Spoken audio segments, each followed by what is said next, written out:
Yo, what up? We back in the building. Black Comic Lords at you one more again. End of the year show. Tonight, ladies and gentlemen, boys and girls, haters and lovers, we all in here tonight. It's your boy Rich. I got the Chief Don Dada Paul. Also got the Imperious Flex, our super duper producer Derek in the building. And tonight we are here to wrap up the year of 2023. Want to welcome each and every one of you for joining us on tonight. And tonight we're going to get into all the shenanigans, the good, the bad, the ugly, the indifferent, the stuff that we could do without, the stuff that we can't do without.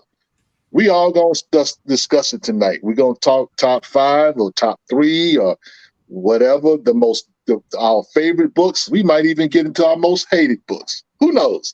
But Black Comic Lords, you just never know. Just got to be here.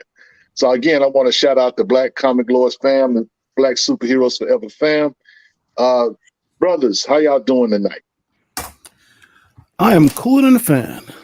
That's what's up. That's what's up. That's what's up. Derek, how you doing, my brother? Doing great.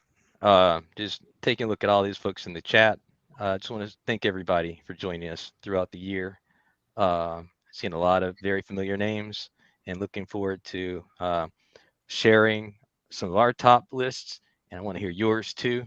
And also doing a few giveaways for some of you. So looking forward to all those. That's what's giveaways. up. Giveaways. You mean giveaway comics for free? We're yeah. We're going to give away a little something. We're not going to charge them anything? No charge. No charge. Yeah, I'll just say that. First of all, if you're joining us, well, please, hit the like button. Please hit the like button. Since you came here, you're hanging out with us tonight. It's a Saturday night. Hit the like button. Like, share, subscribe. You know what I'm saying? And if you are feeling a little generous, hit us with a super chat. We sure appreciate that. Helps us keep the lights on. Right there. You know what I'm saying? Any amount is due. We'll take $1. We take 50 cents if we, no wooden nickels though. We need some dough. So with that said, we will take money that jingles, but we prefer money that folds. Yes, that part. So look, we got to get on to this. And let's just first of all start it off. And chat, please join us in this discussion. I'm going to ask a question. So, fellas, how do you guys feel overall about 2023 from a personal standpoint and from a comic book entertainment standpoint? How you guys felt about the year? Was it a good year, or was it or was it a terrible year? Or was it a great year? How you guys feel about this year, man? It was an interesting year. This space really got created in light of the pandemic, right, in 2020. And 2023 was really about us getting back to our normal. 45 is no longer in office, so that's good. About to get prosecuted, that's good. But in terms of what our community does, what our fandom does, it's been kind of a weird year, man. I mean, between comics and movies and television shows, there's a shift that we're seeing. The things that we could rely on as being standards and being hot and being of interest to people have changed. That paradigm is shift, and nobody really knows the answer. They say things like, are superhero movies dead? Are people have fatigue with superhero movies? I don't think people have fatigue with superhero movies. I just think they have fatigue with bad formulaic movies, which opens the door to coming out the box with some better ideas. Right. But the big two don't seem too interested in stepping out the box. That part. What about you, Derek? I mean, how you feel about the year, bro? Similar to the way Paul was thinking, this is a year of change.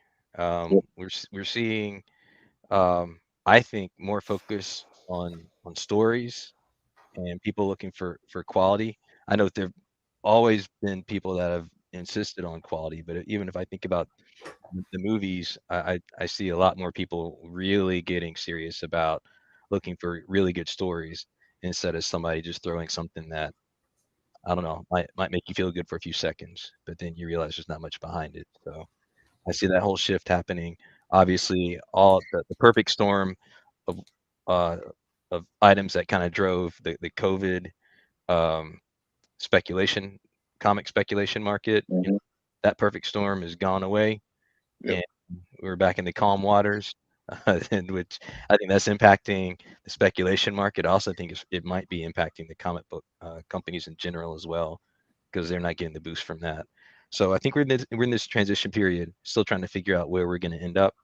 And then there's some new things on the horizon, like the big one we've been talking about over the past few weeks, which I seriously think is going to cause all DC and Marvel to rethink everything, is all the success of a movie like Godzilla that only spent $15 million, basically showing up all these blockbusters with massive budgets.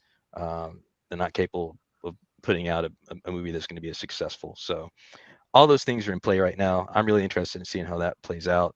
For myself personally, I'm proud that we were able to grow this community and to move Black Comic Lords forward, and to give some visibility to some great creators and their stories. And I'm also very excited just about what we're going to be able to do together going forward. So I'm excited. At the same time, I'm really interested to see what changes happen after this. That's what's up. Yeah. We have a super chat. We got our first super chat of the night. Behind the scenes. What up, Dion? Good to see you, sir. Thank you, Dion. Appreciate it. BCL 2024 is on it. Pop it. Time for a new era of storytelling. Happy New Year's, BCL fan. That's what's up. Speaking of money that folds. Donation. It's a donation. I thought it was the trash. Don't be hitting on me.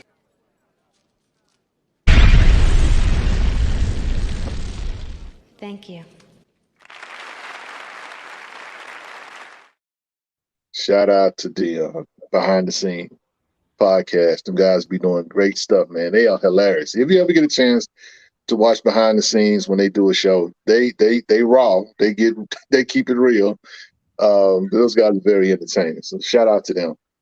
2024 for me, 2023, I should say, is an interesting year. It's a year of transition, I think, for a lot of people. It's been a year of transition for me personally. It's also been a year of transition in regards to comics and all kind of things. I think that the big two, Marvel and DC, are on the decline, and independent books are on the upclimb. We're watching this happen, guys, in real time, and it's kind of weird when you think about it. Two companies have dominated the comic book space for so long, and while their presence is not, far from going away or whatever, their presence is definitely dwindling. They're not retaining leadership like they used to. And as long as there are guys like Rodney Barnes and whatnot out here doing independent work, they're gonna suffer. I think we're all here for it. We want to see those guys succeed, but at the same time, we recognize that the handwriting's on the wall, and the economy being what it is. Yeah. Shout out to everybody. You know what I'm saying? That's swimming in these recession type waters. They won't say it. Ms. Jopa won't say it, but yeah, we in a recession. I don't know if he'll announce it when he runs for president next year, but yeah, we in a recession. So, but you guys, you know what I'm saying, we all have had some challenges this year, and 2024 is definitely gonna show us no different. So, but overall, man, I think the year has been great. We've seen some good stuff, some good content. And to your point, Derek, you know what I'm saying? Anytime an independent film company like Toho, who has been around since the very beginning of Godzilla, who basically is Godzilla or whatever, shows up the American machine at the cost of $15 million. Yeah, that says a whole lot about you, Hollywood. So good luck with that, because I don't think, I don't think you really wanted that to happen. And I hope that this new Godzilla King Kong movie come out. I hope it's just as good, because if it ain't, shout out to Legendary. Y'all gonna be trash. So, but but shout out to everybody, man, in the chat talking about that. Eric said he got a new job and something he had been working toward. Congratulations. I'm glad, you're prospering, brother. We give God thanks and we give God praise, man. So yeah, that's a wonderful thing, man. So yeah, shout out to you, Eric. What else we got? You got Calvin Slauson, C. Billy Slauson. Amazing year. Started my YouTube channel and read some amazing books, met some amazing people in this space. That's what's up. That's what I'm talking about. Doing things, you know what I'm saying? That's what's up. So our friend from across from overseas. What go on? From a superhero movie view, quite disappointing, but TV, some good stuff. Yep. We'll talk about all that a little bit later. So look, guys, we are doing a lot of different things tonight. We're going to be doing some giveaways. We're going to be talking about a lot of different subject matter. We just got here, but we're going to take a quick commercial break. When we come back, but before we leave or whatever, when we come back, we're going to talk, let's see, top shows. We're going to talk about the top shows in our link. We also have a memoriam. We want to salute those who have gone on as well. Why don't we do that before the commercial? Absolutely. So we'll do that, and then we'll go to commercial. So okay. So we've got three on the list here. So first of all, Mr. Harry Belafonte. Yes. Teo. Here I come and me won't go home. Yes. One of the legends, civil rights activist, Harry Belafonte. We lost a giant in that guy. Definitely a soldier. So salute to him and his family. May he rest in power. Okay. And the Queen, Tina Turner, First Lady of Rock and Roll, I think, in our generation for sure. Very, very beautiful woman who dazzled a lot of stages, man. She was amazing. And to think that she was famous back in the 60s and then had a Renaissance career when MTV kind of came along and her career just kind of restarted, and man, she was just amazing. That woman was in her 70s, looking like a snack. She was drinking some a lot of good water, a lot. Family show. Black don't crack. Family show. Family show. Black don't crack. That's all I'm gonna say. So shout out to the Queen Tina Turner, absolutely, and of course, the man, Richard Roundtree. All the guys want to be Shaft, and the ladies want to be with Shaft. Man, I can hear the Isaac Hayes music in my head right now. That's what's up. Yeah, man. Richard Roundtree, man, he's a part of our childhood, part of our, pop culture, life, you know what I'm saying? I mean, some people just have a role, and Shaft was a major role. And of course there was, Shaft Big Score and Shaft in Africa. And there was even a show at one point on TV called Shaft. And, but this guy's been around for a long time. He really was damn near a superhero in those Shaft movies, man. Yes. He really was a 1970s superhero. Yes, absolutely. And he was one of the few men to discover and have breast cancer. A lot of people don't know that men can get breast cancer. He was one guy who had it, and he beat it, of course. And but he had a thriving career well after Shaft, and he did a lot of acting and different things after that. But everybody just knew him. Some roles are just theirs, and I can't see nobody playing Shaft. Now I know Samuel L. Jackson did a Shaft movie, and he was okay. He was okay, but he was not John Shaft. Respectfully.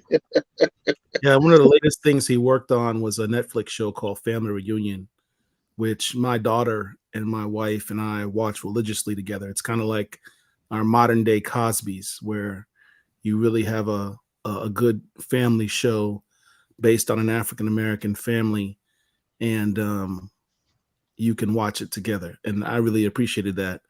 And that's someone my daughter was familiar with from that show. Yes. Blurred Forever also reminds us that Lance Reddick and Andre Grouard also passed. Indeed. Yes. You know what, man, Lance Reddick, for me, I know him from The Wire. A lot of people know him from the John Wick movies, but I knew the guy as Lieutenant Daniel, Cedric Daniels from The Wire. Yeah. And when I saw John Wick number 4 recently, and I saw how his character went out in the movie, it was almost surreal. When I was watching it, I was like, what? Yeah. But yeah, man, so shout out to them for sure. Yeah. All right. Let's see. Yes, indeed. Rest in peace to all of those who have. Okay, Cody. Did I just call her a snack? Oh, man, look, Tina Turner was easy on the eye. You had to be blind and not see them legs coming. I'm just saying. Family show, Rich. Family show. Pericles also mentioning Marlene Clark. Yeah. All right. That's the thing about life. You know what I'm saying? You have some people that have been a part of your life, and then some. You transition. Last year we had Nichelle Nichols, among others. And man, these are the people that make our life. You know what I'm saying? They entertain us. They play a part in our lives, and we have to just salute, thank them for their work. So yeah. With that said, we're gonna go ahead and transition, move to a commercial, and when we come back, we're gonna start talking about top shows of the year for 2023. So stay tuned. We'll be right back. Get your drink or whatever. Don't blink. We'll be right back. Oh, you know it.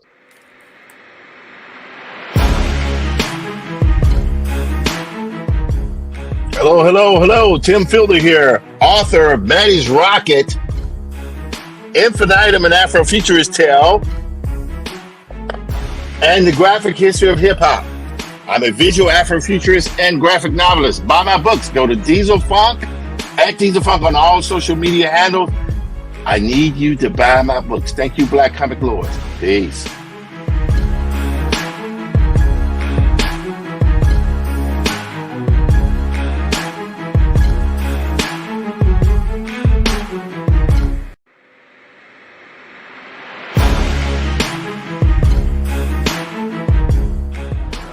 What's up, everybody? It's your boy Danny J. Quick here with Ace Blade Comics. We got 6 issues of Ace Blade, 1 through 6. The 7th one is now live on Kickstarter. We could definitely use your support. We also have titles like Scarlet Ranger 1 and 2, created by Roland. We got Harlem's Renaissance and The Ballad of the Black Rose. And we got Lumberjacks 1, 2, and 3, which is about an Ethiopian prince who is displaced. And he has this necklace that gives him superpowers that he inherited from his grandfather. But he has to go through several trials to unlock the powers and abilities. So definitely check us out. You can find us at Fourth Wall Productions, fourthwallpros.com. And like I said, on Kickstarter right now. So I appreciate y'all, Black Comic Lords. Thank you for the support. And thanks for doing the right thing for the community.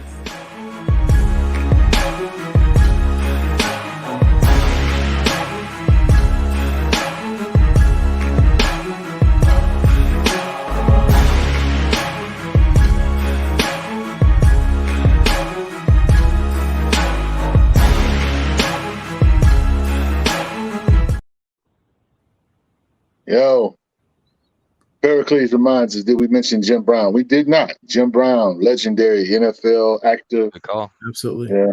So, yeah, rest in peace as well. Brother Jim, he was another activist in our community, which is weird because, you know, it was a movie that came out in the 90s, Original Gangsters, that had Richard Roundtree in it and Jim Brown in it, among others like Fred Williamson, Pam Grier, and others that, you know. So, wow, it's a small world, y'all. It's a small world. So rest in peace to Jim Brown as well. With that said, we're going to go ahead and talk about shows, our top shows for 2023. I don't know if we have 5 or 3 or whatever, how many, but Paul, let me just go to you first. Of course, what shows? Of course, you're gonna go to me first. Of course. What shows? What shows did you enjoy in 2023 this year? Wow, and I don't even watch that much television and movies this year, honestly. House of the Dragon, in no particular order. House of the Dragon. Mm-hmm. Last of Us. Mm. That was a absolute fantastic show. Oddly enough, this What If series, this season 2 of What If, I really thoroughly enjoyed that. There's something obvious I'm missing. Oh, Star Trek: Strange New Worlds. Mm. That show was nothing less than fantastic. One of the best Star Trek spin-off series of all time. And I'm a Trekker, man. That's saying a lot for me. That is a truly fantastic television show. I have probably rewatched many of those episodes many times. My last one is going to be a cumulative group one, The Entire Power Universe by 50 Cent. It is a guilty pleasure, but I love the Power Universe. Shout out to 50 Cent. Yeah. Look, BMF, Power Ghost, Power Force, hell, even Godfather of Harlem, like everything. Yeah. Really a big fan of that universe. Okay. What about you, Derek? What you got? Yeah, I'm sitting here writing things down. I know I've forgotten something. So this is kind of in order from, I guess moving my way up to number 1. Let's see, Bass Reeves and Loki. Oh, damn. I forgot about the Sheridan, Taylor Sheridan. Yeah, man. Yellowstone, Bass Reeves. He's putting out some heat, big time heat. Taylor Sheridan does not miss. Yeah.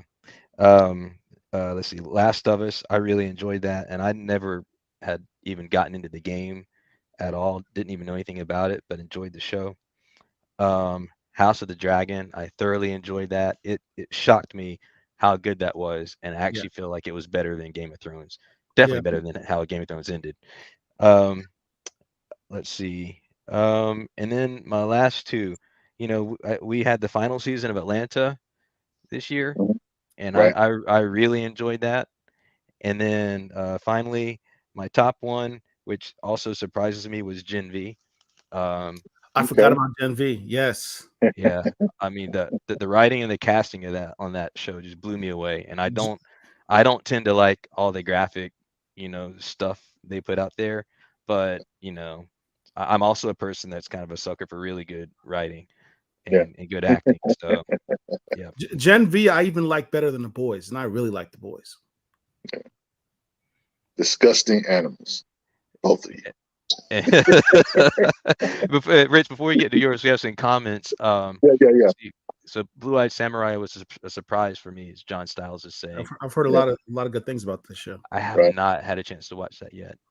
Let's see. Raising Cane, yep. Raising Cane 2, Power Universe. Yeah, Gordon calling out Bass Reeves. Yep. Last of Us. Joe Illidge. Hey Joe, how's it going? Hey, shout out to Joe Illidge. Let's see. Hey, we need to link up, man. You know what I'm talking. You know what I'm gonna ask you, right, Joe? Joe. It's the end of the year show. Right? Stop it. Let the man chill. Let him breathe, Paul. Let him breathe. DM me. You know my question. Yeah. So hey, also, shout out to Charles Stewart, artist Charles Stewart, who we interviewed with Evan Narcisse on the Anansi book. It's Atlanta was so good. Yeah, that third season. That fourth season was amazing. Mm-hmm. Every episode was amazing. So especially the goof who sat by the door. The goof that sat by the door. Yeah. That episode was so good. I had to pause and actually think about whether or not that was a real story. Yeah. That was definitely one of Rich, the at one point you talked about doing an Atlanta recap show at some point, right? So maybe we'll still do that. Let's see, is my favorite out of the Power universe? Question. Okay. Let's see. Eric is asking, there's a Bass Reeves TV show. Yes, there is. Right now it's on Paramount Plus. If you want to check it out. I'm sure it'll probably end up on CBS and other places soon too. Let's see. NBA Live Girl, also Love in Atlanta. Blue Eyed Samurai for Eric. Hi Sierra, how's it going? Hey, what's up, Sierra? Here you go. Shh. Gotcha. Move on. And then NBA Live Girl talking about Snowfall. So which I haven't had a chance to watch yet. All right, Rich, how about yours?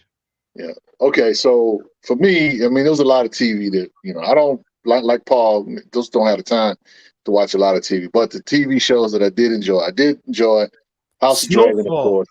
Damn, how did I forget Snowfall? Sorry, man. No worries. House of the Dragon was one of my favorites. Power Book 2 Ghost. Of all the Power series, I like all of them, but Ghost, Book 2 Ghost with Tariq is my favorite of all those. The Glory is a show on Netflix that it's an Asian show. It's a slow burn, but it's a very intriguing show about revenge, and it's pretty amazing. If you're someone that likes episodic television and you don't mind a slow burn while this story kind of develops, and I think that The Glory would be a dope show for you to check out. Also, Mandalorian season 3. I know a lot of people didn't like it, but I enjoyed it thoroughly. I can't believe I was remiss and didn't mention Mandalorian. I love that show.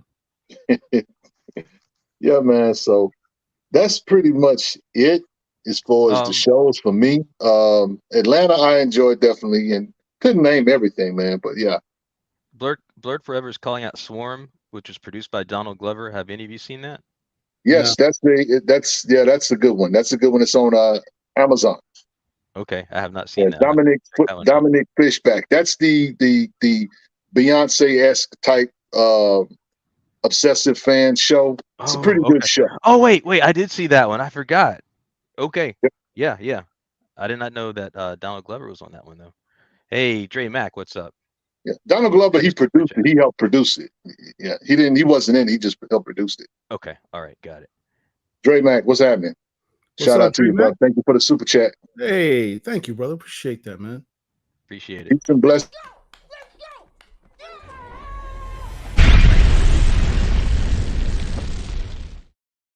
So while we here, before we get ready to go ahead, Paul. For those that are out there, Dre Mack has his own YouTube channel. Check it out. He does his show early in the morning. So if you want to take coffee out your life and just get that spruce up, get your edge, get your heart going in the morning, just watch Dre Mack in the morning. Behind the scenes says no love for Winning Time season 2. Well, like I said, it's a lot of TV, bro. We can't get everything. A lot of shows we forgot about, man. Yeah. I was about to bring up, you know what I'm saying, not necessarily the shows that that we like, but are there any shows that you watched that you was like, man, that was a waste of my time?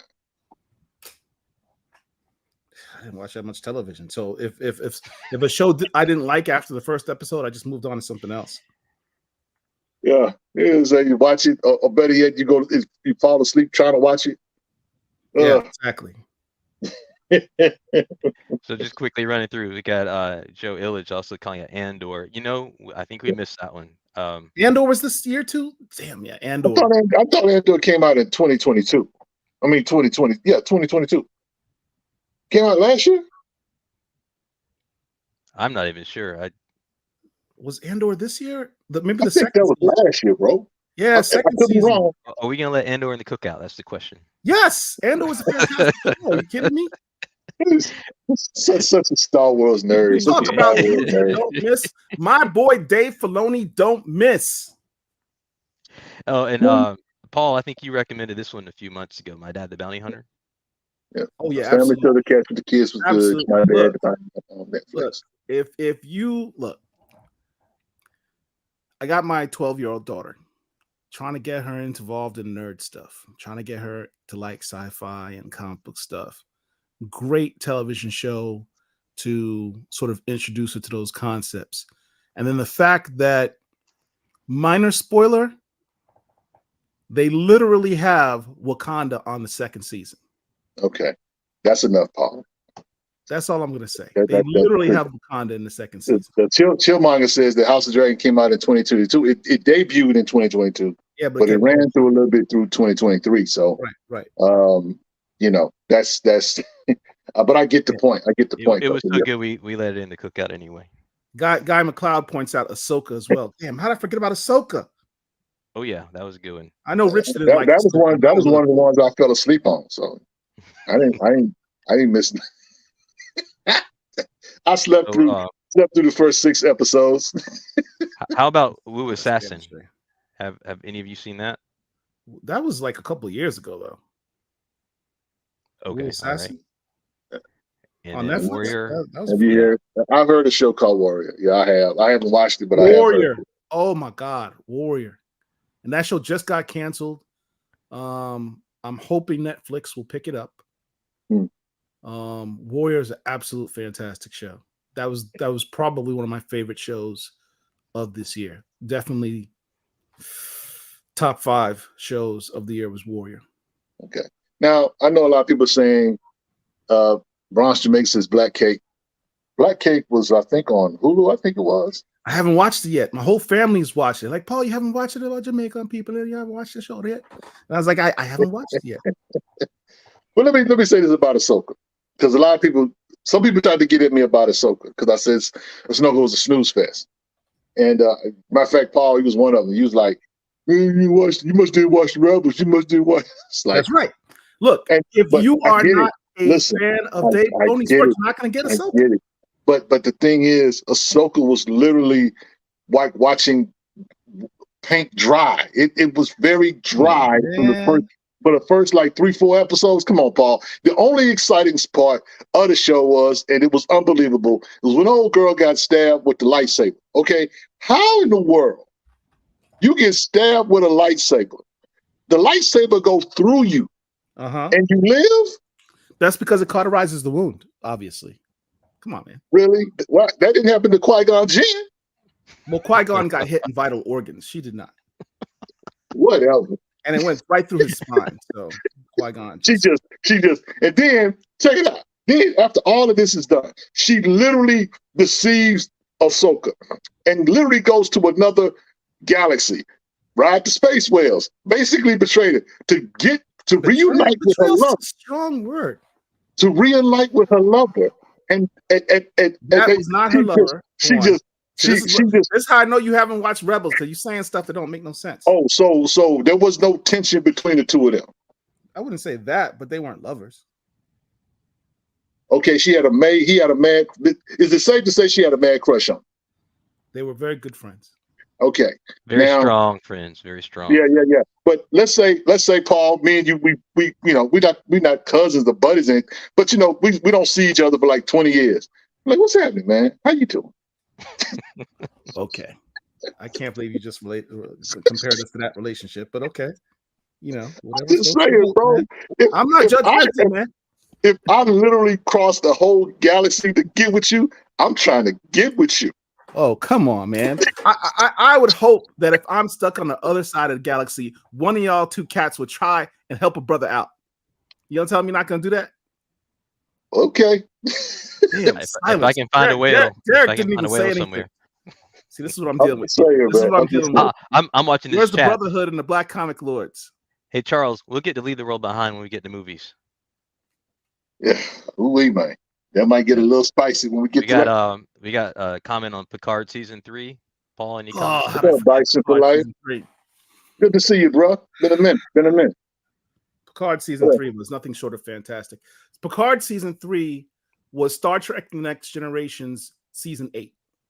That's exactly what it was, and it was absolutely fantastic.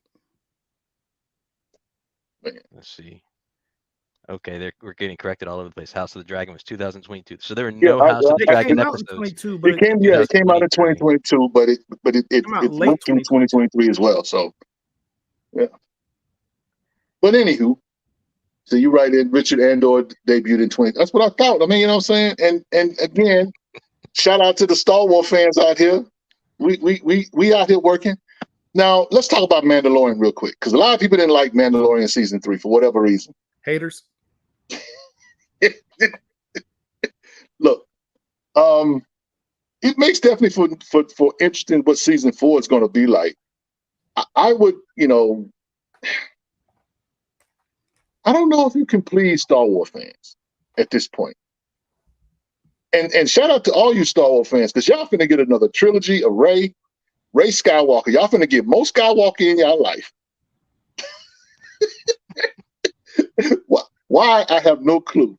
And shout out to John Boyega, because Finn will not be reprising his role. We should have put him in the in memoriam. We might have another version of In Memoriam later in the show. We could have a shade in memoriam at the end of the show. Y'all stay tuned for that. That's gonna be hilarious. Yeah, y'all can't hold any water on anything. Hey, it's a long show, brother. It's a long show. But I enjoyed Mandalorian. I do think that they're going to an interesting place, because when old girl got the Darksaber back, that's going to be interesting, because isn't the Darksaber supposed to like really what's the word? Don't hurt yourself. I know you haven't watched Rebels. Well, no, I'm just trying to get the he gave her the dark. So she was supposed to win it in combat, right? Right. So the fact he just gave it to her, what does that really say about him? Not her, but about him. He didn't really just give it to her. He was did. defeated. He was defeated in combat, and the fact that the creature underwater made him lose it, and she recovered it. Okay. If respectfully, Paul, if we're at the bottom of the ocean and I got $1,000 and you need $999 to save your life, I'm gonna bid you goodbye. Wow.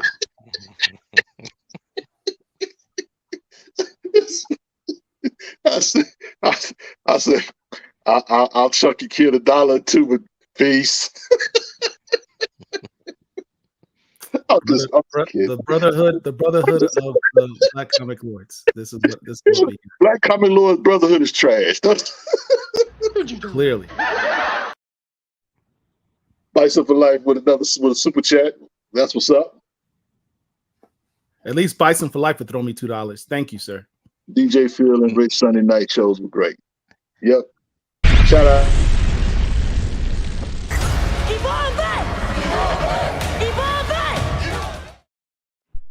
Shout out to DJ Phil. Phil, Pittsburgh's finest. You know what I'm saying? He joined us for a series of shows and had a good time. Had some great guests, man. That was a good time had by all. Big Phil is the one to watch in 2024. What is Black Cake? What is Black Cake? From what I understand, it's a show involving a West Indian family. That's pretty much as I can tell you. All I know is everyone in my family is like, "Oh, you must watch this show. The show is so good. You can't believe you can't watch the show already." I mean, I don't know, but it's supposed to be good. It's on Hulu. No, I love black. For those who don't know what black cake is another West Indian term for a type of rum cake that we festively have during the holiday season. It's literally a very dark brown, almost black cake, and it's tradition to eat that during the holidays. I put Scavenger's Reign on my list. Check that out. There's a lot more listed on here. Gonna run through them quickly. Bosch Legacy, Reacher. Another person mentioning Scavenger's Reign, Bison for Life. Let's see. Joe is agreeing with you on Picard season 3. Hey, shout out to SR. What up? What up? Nice. Oh, message hey, too. SR. How's it going? BCL made this year great for me. Got back into my collecting thanks to all the tips and great interviews. Look, that respect. That message means everything. That's the whole purpose of why we do this, man. That really makes my day. I appreciate that, man, because inspiring people to get back into the hobby or discovering the hobby and making them want to get into supporting this hobby. That's what we're all about, man. Honoring these creators that make these books and these characters and big up the stories in these books. That's everything. Appreciate that. Everything. Man. So with that.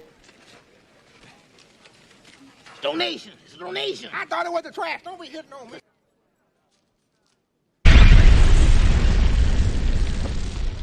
Thank you.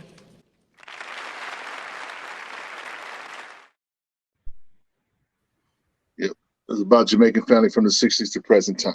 Mostly asked a question. Mostly Kabaz asked the question. So didn't they destroy the Black Saber? And I don't think they did. Big up on they themselves. Wanted to, but I don't think they did though, because they gave her the sword, and they went back to Mandalore, and they started. I guess they all the Mandalorians because she going back to Mandalore. So yeah. So that's going to be pretty interesting though, getting all the Mandalorian together. I don't know if they're going to keep it there, but because didn't oh boy, he's hanging out on a planet with old boy. Carl Weathers' character. He gave him some land. He said you could chill here. He's got his 40 acres and a mule, and he's going to raise his little son Grogu and chill until they get the call to have Mandalore retake. Have the Mandalorians retake Mandalore and get their revenge upon the remnants of the Empire. So y'all stay tuned. Got a Wonder Years mention. Yeah, they canceled that, bro. They that was messed up after one season. But you know what? I think that they had it on the wrong night. Wasn't it like on a Tuesday night or Wednesday night, something like that? It was a weird night of the week that it came out. They probably did better just kind of streaming that on a versus it being on ABC. Bronx Jamaican with the super chat. Oh wow! All right, the brethren from Bacayard. Appreciate that, man. Big up on yourself.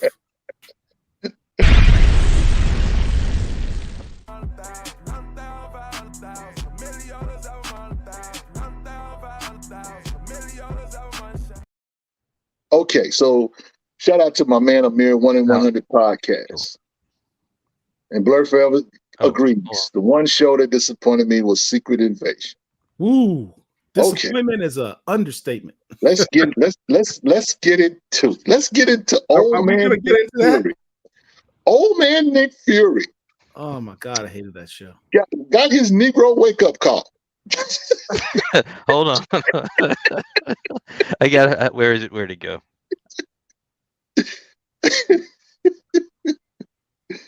Oh, I will say that show did have a couple of redeeming scenes. That exchange between Nick Fury and Rhodey about being black in their positions, that was some classic television. That was really well written scene, very well acted. And as I think about that entire series, that's the only scene I can really remember. That's how bad that show was.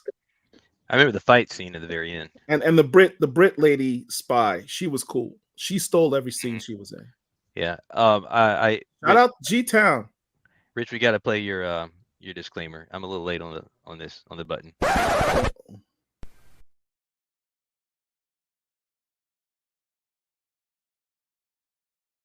look, Man, why are we doing a disclaimer? What's Rich about to say? no, he was because I said he got his Negro wake up call. Look, let me tell you something about Nick Fury. All right, so Nick is an old man in his broken age, whatever. He's trying to help the Skrulls in their homeland, and he just had a whole lot going on, right? And so everybody's blaming him for all that has happened. The Skrulls are blaming him. The government's blaming him. He's just a man on an island. And, he was all good when he was over S.H.I.E.L.D. and he was, just, pushing back aliens and running the Avengers and that kind of stuff, right? It was all good. But he let his feelings get in the way. Married a Skrull. Nick Fury is the first passport bro. Wow. We got to get to That's G-Town what the Comics. disclaimer was for. Shout out to G-Town Comics. Appreciate that, man. Thank you, Appreciate that. G-Town. Appreciate it.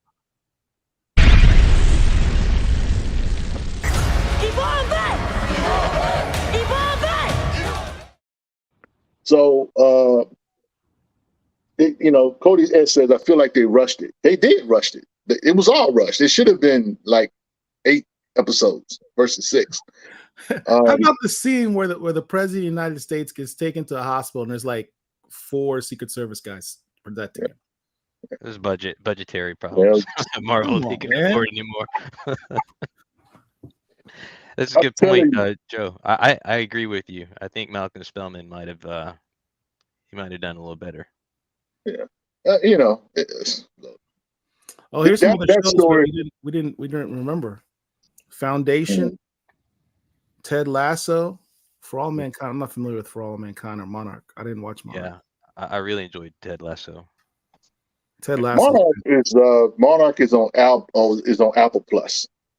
A lot of people, if you're not a, I would say, Godzilla, King Kong type of person, whatever, you wouldn't, because basically it's about them finding these titans in the middle of Earth.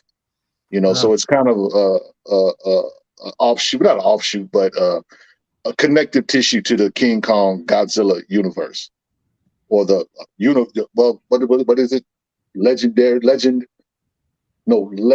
I'm sorry, part of their universe for the reaching out with Skrull love. I'm just saying, bro. You know what I'm saying? All the fine women. Nick Fury, he walking around Paris with his long trench coat.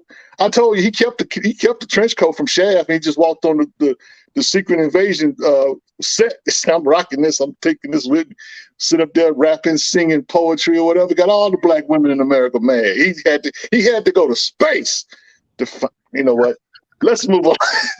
Look at what Amir said. Fury ran to aliens instead of running to Wakanda. You couldn't get yourself a fine Wakanda. Bro, he could give one of the doors. What's really going on? What's good? But anyway, no, Secret Invasion was not a very good show. I think they were problematic of what was going on at Marvel, which is budget cuts. To your point, Derek, that show felt rushed. it's a shame here's because Joe said that they had fine actors in it. Well, here's the thing, Paul. Let me ask you this. Let's just, now how is it that they got Loki right? Yeah. Loki was well They done. got- Except, they got- except they for got- the they got- idea of making him the god of storytelling, which that position's already filled. Well, I mean, they were trolling. They now listen, Marvel out for black people. I'm just telling y'all. Watch when there's a white Black Panther and y'all think I'm crazy. Now they got WandaVision right. They got WandaVision right. Yeah. Some people got a problem with Falcon and the Winter Soldier, but can't please everybody. But they got all these melanated challenge shows right, but black folks lead. There's a problem. There's a problem. I'm just asking questions. Y'all help me out. Conspiracy theory, I don't know. You're gonna make us go on a tangent again. No. We're gonna get back on task. Because I have a whole thing about Monica Rambeau and how one of the greatest Avengers of all time is so mistreated by the MCU. Yeah. Behind the scenes says, "Don't discriminate. Aliens need love too." Green super love. Hey, look, I didn't say she wasn't fine. You know what I'm saying? And she wasn't. She fine in the Captain Kirk kind of way. Wow. Look, Kirk. Shout out to Admiral James T. Kirk. Did not see a female from any galaxy he didn't want to get with. So, hey, it's love is love. I guess that's what they say. Y'all just gonna let me be out there on that plate by myself? Can't co-sign on that with you, bro. I'm just having fun. We just jokey jokes, y'all. Hey, just a quick mention, Rich. So we do have some giveaways tonight, and for those who are watching on platforms other than YouTube, you need to join us in YouTube and then put in at least one comment in the chat. That'll get you entered into some of the random drawings that we have. So if you're on IG or I think on Twitter, those are the other two platforms we're streaming to right now. Join us in YouTube, put a comment in chat so that you can be included. Thanks. Yeah, shout out to everybody that's watching us on Instagram. Respect. So look, we're gonna go ahead and have. I know. I'm being silly tonight. I don't care. It's a Saturday night. We're gonna transition and we're gonna go to a commercial break. We're gonna come back and we're gonna talk movies. I know y'all ready for this.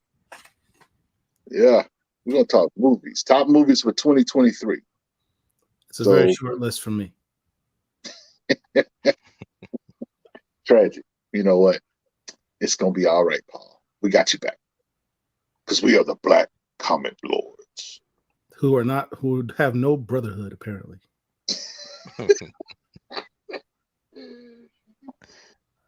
Can we go to the first one? We need to reset.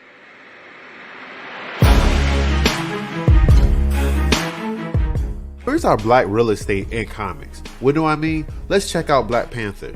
He is gone from the MCU for reasons. And what is happening in the comics? We can complain all day about how our champion is being treated, but we don't own that character. Look at Milestone character, curated by one of the greats, Dwayne McDuffie, my guy, but we don't really own or control any of his characters. DC does. So I'll ask again, where is our black real estate in comics? Meet Delta Dogs from Millennial Comics, created and controlled by us, where story sits in the forefront. Delta Dogs is more than just black characters being black for the sake of being black. This story is about 7 cousins that gets into an encounter with a mysterious glowing stranger that changes their lives forever. And with their unique abilities, this family may be the one thing that can save their hood that's being ruled over by a vicious super gang. With an ex-criminal as their leader and other superheroes that looks the other way when it comes to their environment, this will be an impossible mission to pull off. Grab these books in our hardcover Ultimate Edition bundle at millennialcomic.com so we can really have some skin in the game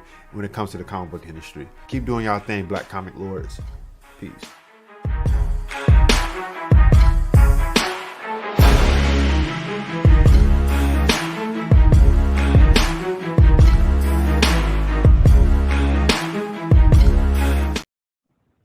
Man, there's so much talent out there. So much good material. Man.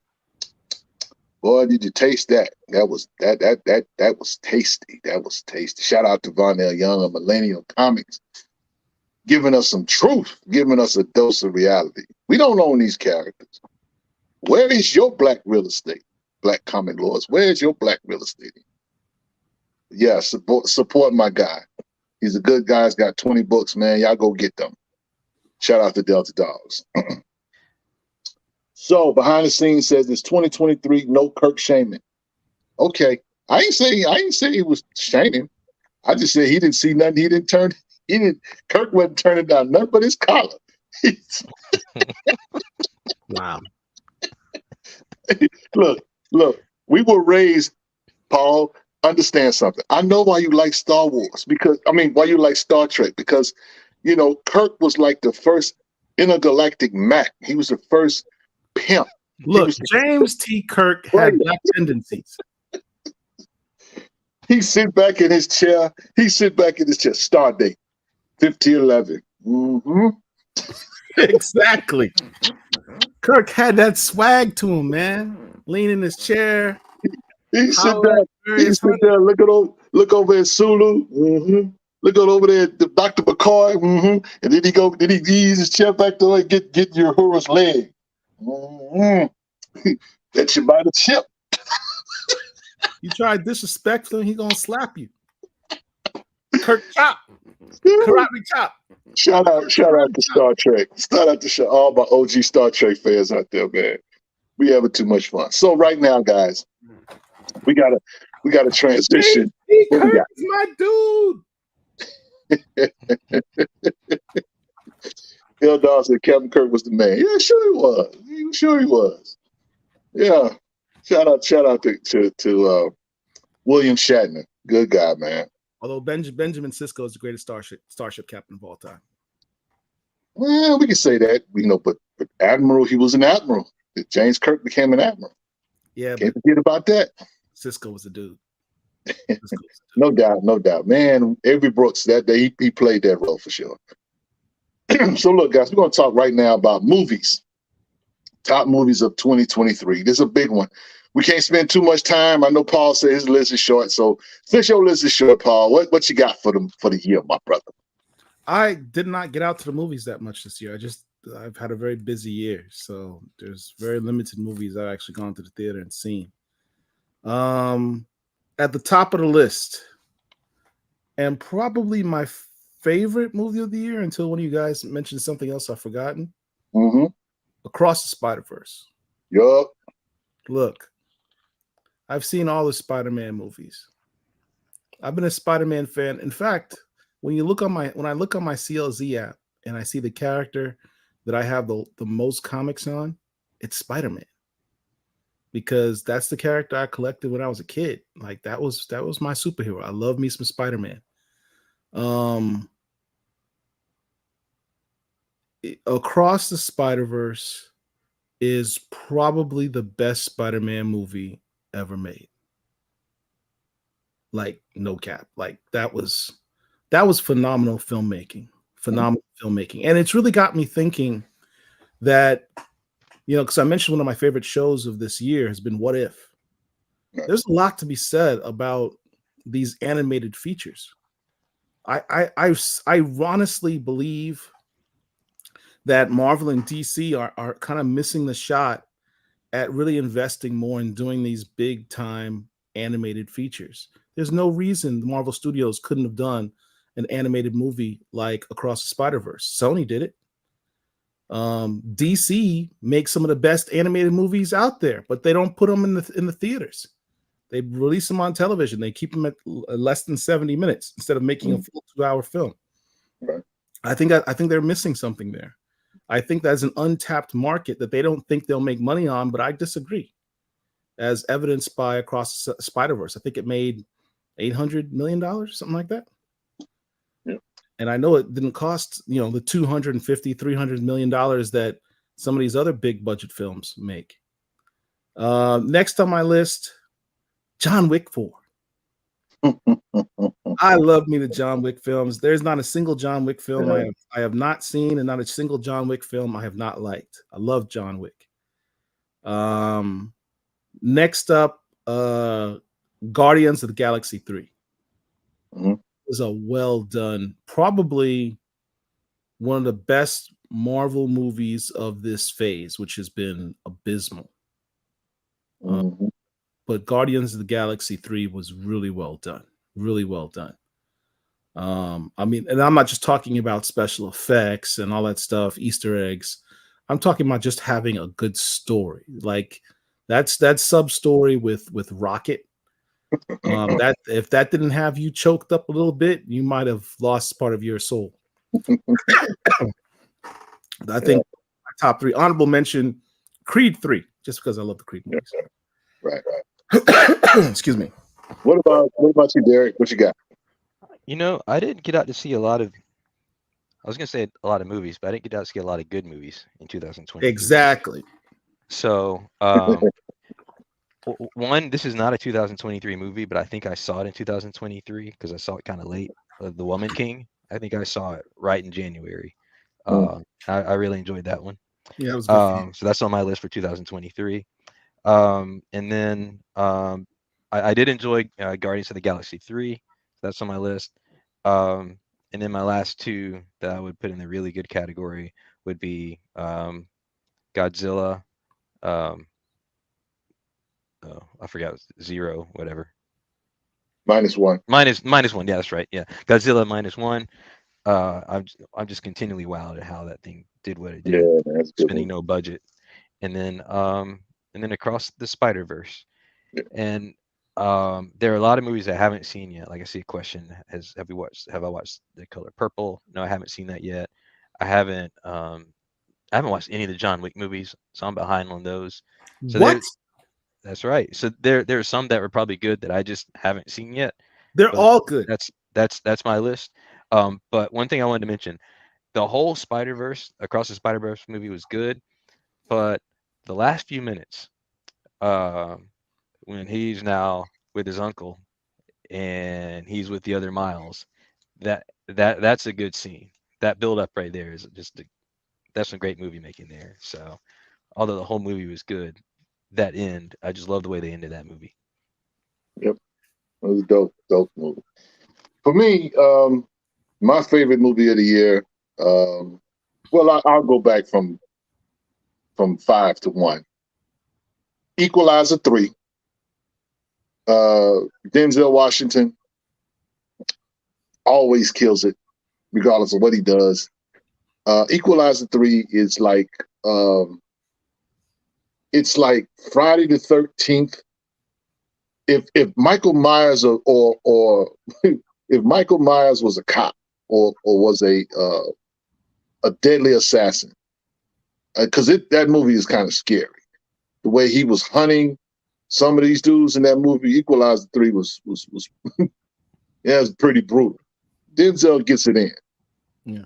That's number 5. Number 4. Yeah, Joe. Let's see. Number 4 is Sound of Freedom. Sound of Freedom is one of these movies where if you go see it, it's gonna mess with your head because it's a movie about hunting human traffickers. Mm-hmm. And those human traffickers, that cargo a lot of times is children. Because in the movie, basically, it was about this guy who tracked down these pedophiles who would trafficking children. You know, and this is something that goes on in our country and around the world every day. Me and my wife went to go see that, man. That was very, very sobering reality movie. It's one of those movies where, you know what I'm saying, like my man Eldar says, hurt my soul. Yeah. It definitely will mess with your head. It's not for the faint at heart. It really isn't. But that, I got to say, was one of the best movies I saw this year. Guardians of the Galaxy 3, absolutely. Shout out to Rocket Raccoon. That was a good movie, man. That was a good movie. James Gunn, boy, I tell you, I cannot wait for DC stuff to pop. Because if you could do that on your way out the door at Marvel, I can only imagine what you're gonna do with DC. And of course, Spider-Man, Across the Spider-Verse, everybody said that, to ad nauseum, but that's just a great movie. Dion's comment about, when he had him pinned down and he's like, nah, I'm gonna do my own thing. Yeah. That best line of the year. that was amazing. That was amazing for sure. But that scene that you're talking about, Derek, where the other Miles is like, your dad died. You're like, you looking for sympathy from me? No. The Prowler ain't playing with y'all. So that's what's up. That's a superhero movie there for sure. That's what you call a good villain. So yeah, that was great, man. And my favorite movie of the year, of course, Godzilla -1.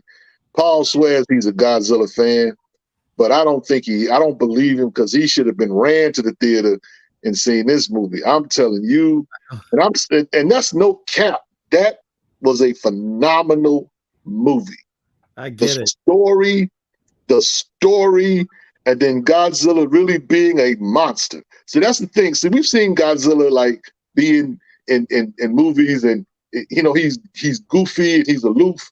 He steps over this building, but he don't want to crush this human being. No, this Godzilla, he don't care where he stands.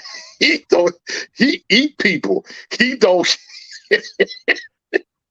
He is a real monster. Y'all need to go see that for real. I'm listening. You don't even necessarily have to be a Godzilla fan. I'm just saying. No, I'm not. I'm not. You don't have to be a Godzilla fan. You just have to be a fan of good storytelling and good movie. Because it's really, even though Godzilla, there's a story being told and Godzilla just happens to be in it. But the part that he plays in it is significant. But the story that's being told is what really will pull you in. It's an amazing movie, bro. $15 million. I'll see if my wife will give me permission to go see it this weekend. Yeah, man. Y'all go see that. Go get it. I'm telling you. Thank me later. I'm gonna be like Drake. Thank me later. But yes, what movies have I know some of the guys have talked about? Yeah, Don Vincent. It's a powerful movie on several levels. Great story. Absolutely.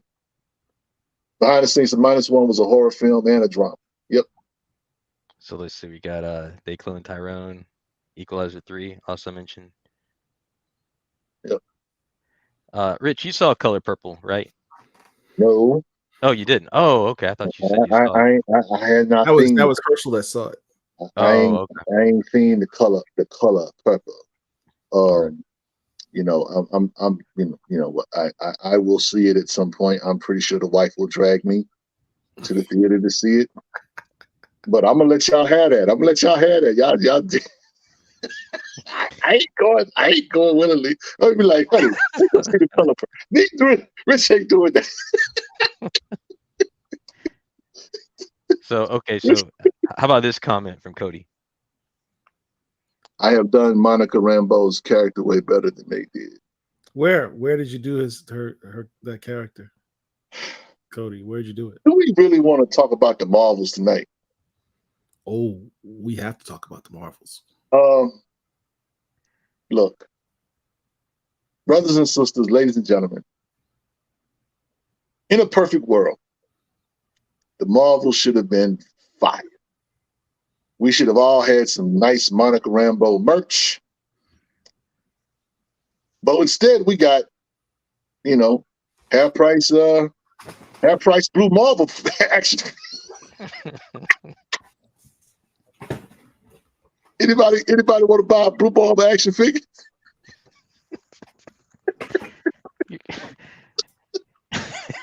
That's one of my giveaways, man. Wow. Look, listen. I hate Marvel. I love Marvel, but I hate Marvel. At the same time, I hate them because what they did, and then they exiled my girl to the other side of the galaxy where we don't know when we gonna see her again. I can't think when you look at the roster of slated Marvel movies, which I don't even know what's expected to come out. I looked at the movies coming out in 2023. Mhm. What Marvel movies are coming out? Anyone know? 2020 ain't nothing coming out in 2024. In 2024, what Marvel movies are coming out? Nothing. When are we We going to have- see we have Monica a few. Rambeau again? It's no time. Look, Monica Rambeau is a storied character. She was leader of the Avengers. Oh, we did have one, Deadpool, but that's not an MCU movie. But Eh, yeah, correct. there is a Yeah, Marvel it will movie be. coming out. But you know, she was the leader of Avengers. She got her introduction in WandaVision. This was supposed to be her breakout role. This should have been like Civil War was for T'Challa. Mhm. This should have been her breakout role. And that just did not happen. And I certainly don't see her having her own film. It's a missed opportunity. They really should have given her a bigger role in the film. Let me ask you this. What more did we learn about Monica Rambeau in this film that we didn't already know from WandaVision? Nothing. Do we know about her parents? No. Do we know about her background? No. The only thing that they mentioned is anything that had to do with Carol Danvers. Yeah. Right? Mhm. We learned nothing. No character development on this character. None. Ms. Marvel has more character development because she had a television show. So they had like 8 to 10 episodes to develop that character. We know everything about Ms. Marvel. We know about her brother, her best friends, her parents. Very well developed character. So by the time we get to Ms. Marvel, we already know everything. We know who her parents are in the show. I told you, Marvel don't. I'm like Kanye. Marvel don't like black people. You know, Carol Danvers had a whole film to herself to develop that character. This film should have centered on Monica Rambeau to help develop that character. We've learned nothing about her. And in fact, when they tried to explain her powers, what did they say? She says, I can see the entire spectrum of light. I swear to God, when she said that, there's actually a little pause where you're like, I literally was waiting for her to say something else. I can see the entire spectrum of light. Pause. And turn into the entire light spectrum, go fast speed of light, able to burn vampires in a single bound. I mean, no. You're not going to get that because, again, I just said it, man. Look, they screwed that up. Here's the funny thing about it, Paul. A major character. Everybody was applauding WandaVision, right? That was her debut into the MCU, WandaVision. Yeah. And so it was literally right there for them to elevate the character, but they chose not to. Oh, on top of all that, what was the big rumor? Shamir Moore was supposed to be in this film, playing a mystery character. Who could he possibly play? We all assumed it was Derek. Hold it up.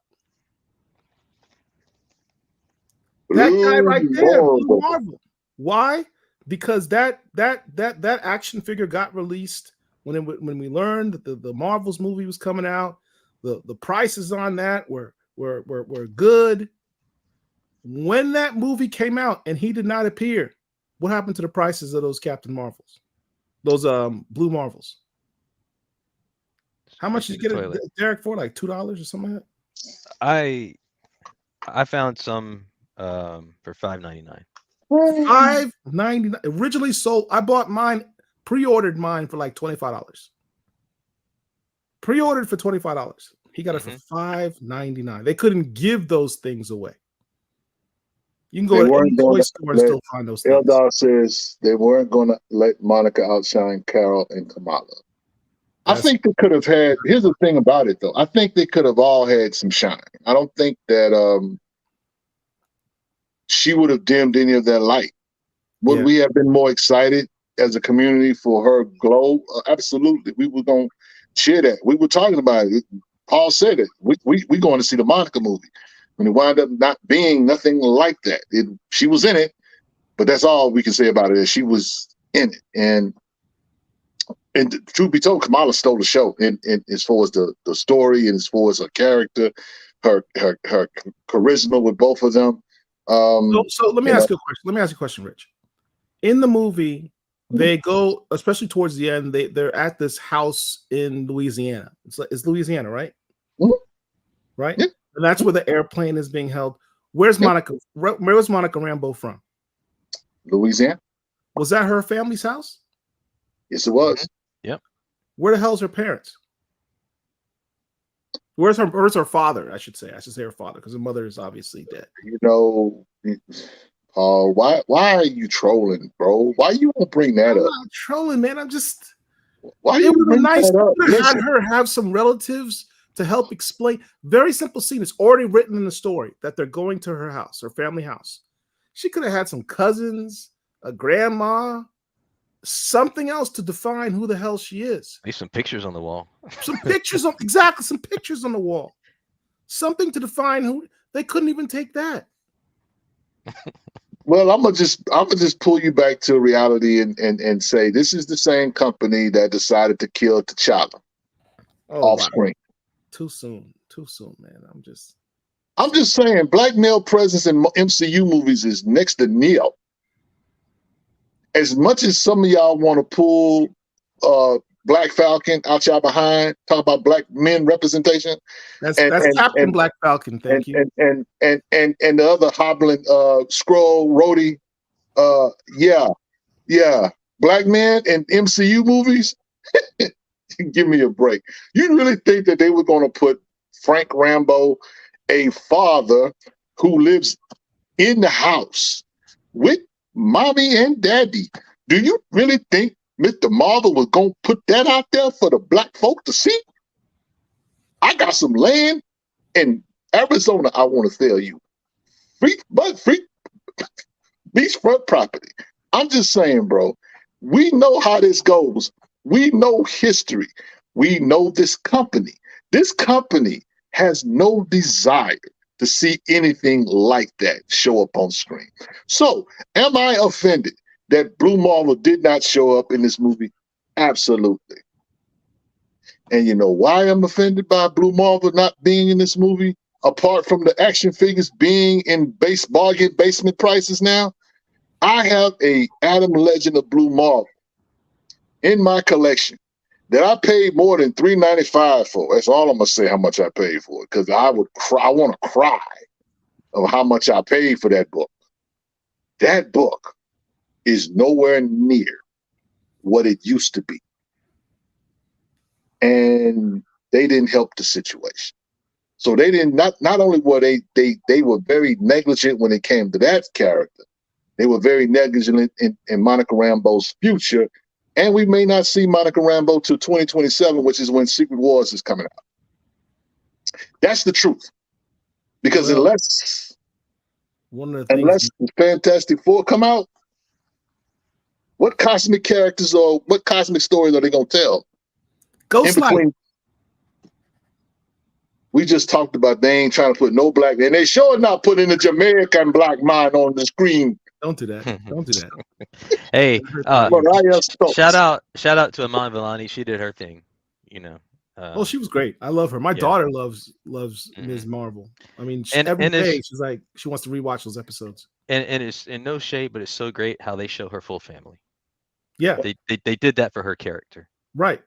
And that's an untapped market. Like, I was excited to take my daughter to go see the Marvels movie. When she saw the first trailer, she said, "Daddy, can we go see that?" I was like, "Yeah." "Can we see it the first day?" I was like, "Yeah, we can see it the first day." Went the first day in the morning. The theater was empty. My daughter and I literally, not figuratively, literally were in the movie theater by ourselves. Same here. We could talk as much as we want in the theater by ourselves on opening weekend. Insane. I like Amir's question. Okay, here we go. Are you still going to support the MCU with your dollars? Gosh darn it, Amir, asking all difficult questions. I went to Orlando. I don't live in Orlando, but I went to Orlando. Why you gotta say it like a few that, months man? ago Why you gotta say it like that? because I took a trip to Orlando and I chose to go to Universal. Yep. So no Disney on my calendar. Universal Studios has Marvel's Islands of Adventure. I know, but that's the Spider-Man Mickey ride. Mouse, Mickey The Mouse Spider-Man owns. ride is a good ride. What was that? I said Mickey Mouse owns Marvel. One of the questions that keeps popping up in the chat, because I'm skipping over Amir's question intentionally, is Storm ever going to get her own solo movie? Do any of you ever see that happening? No. I will probably figure we may have let's see, 2035. 2035. I'm just saying. I mean, the way that they move it right now with a solo movie, at this point, that may be closer to the truth. I'm just saying. Yeah. I Look, don't see. They having issues with Blade. Let's not forget that this is also the year that Blade was supposed to have been filmed, wrapped, and ready to come out for next year. Let me ask it a different way. Because this is Black Comic Lords. What Storm story would translate well into a film? Now, see, that right there is the problem. There's only one story that you can tell that will translate on the big screen, and what story for is them that? to do that, What story is that, Rich? They're not going to do that, Paul. What story is that? I have no idea what you're talking about. You know the story. What story is that? Storm and T'Challa. Storm and T'Challa. Who's T'Challa? Oh, he's the Black Panther. He's dead. That's what they say. So I guess there ain't gonna be no Storm movie.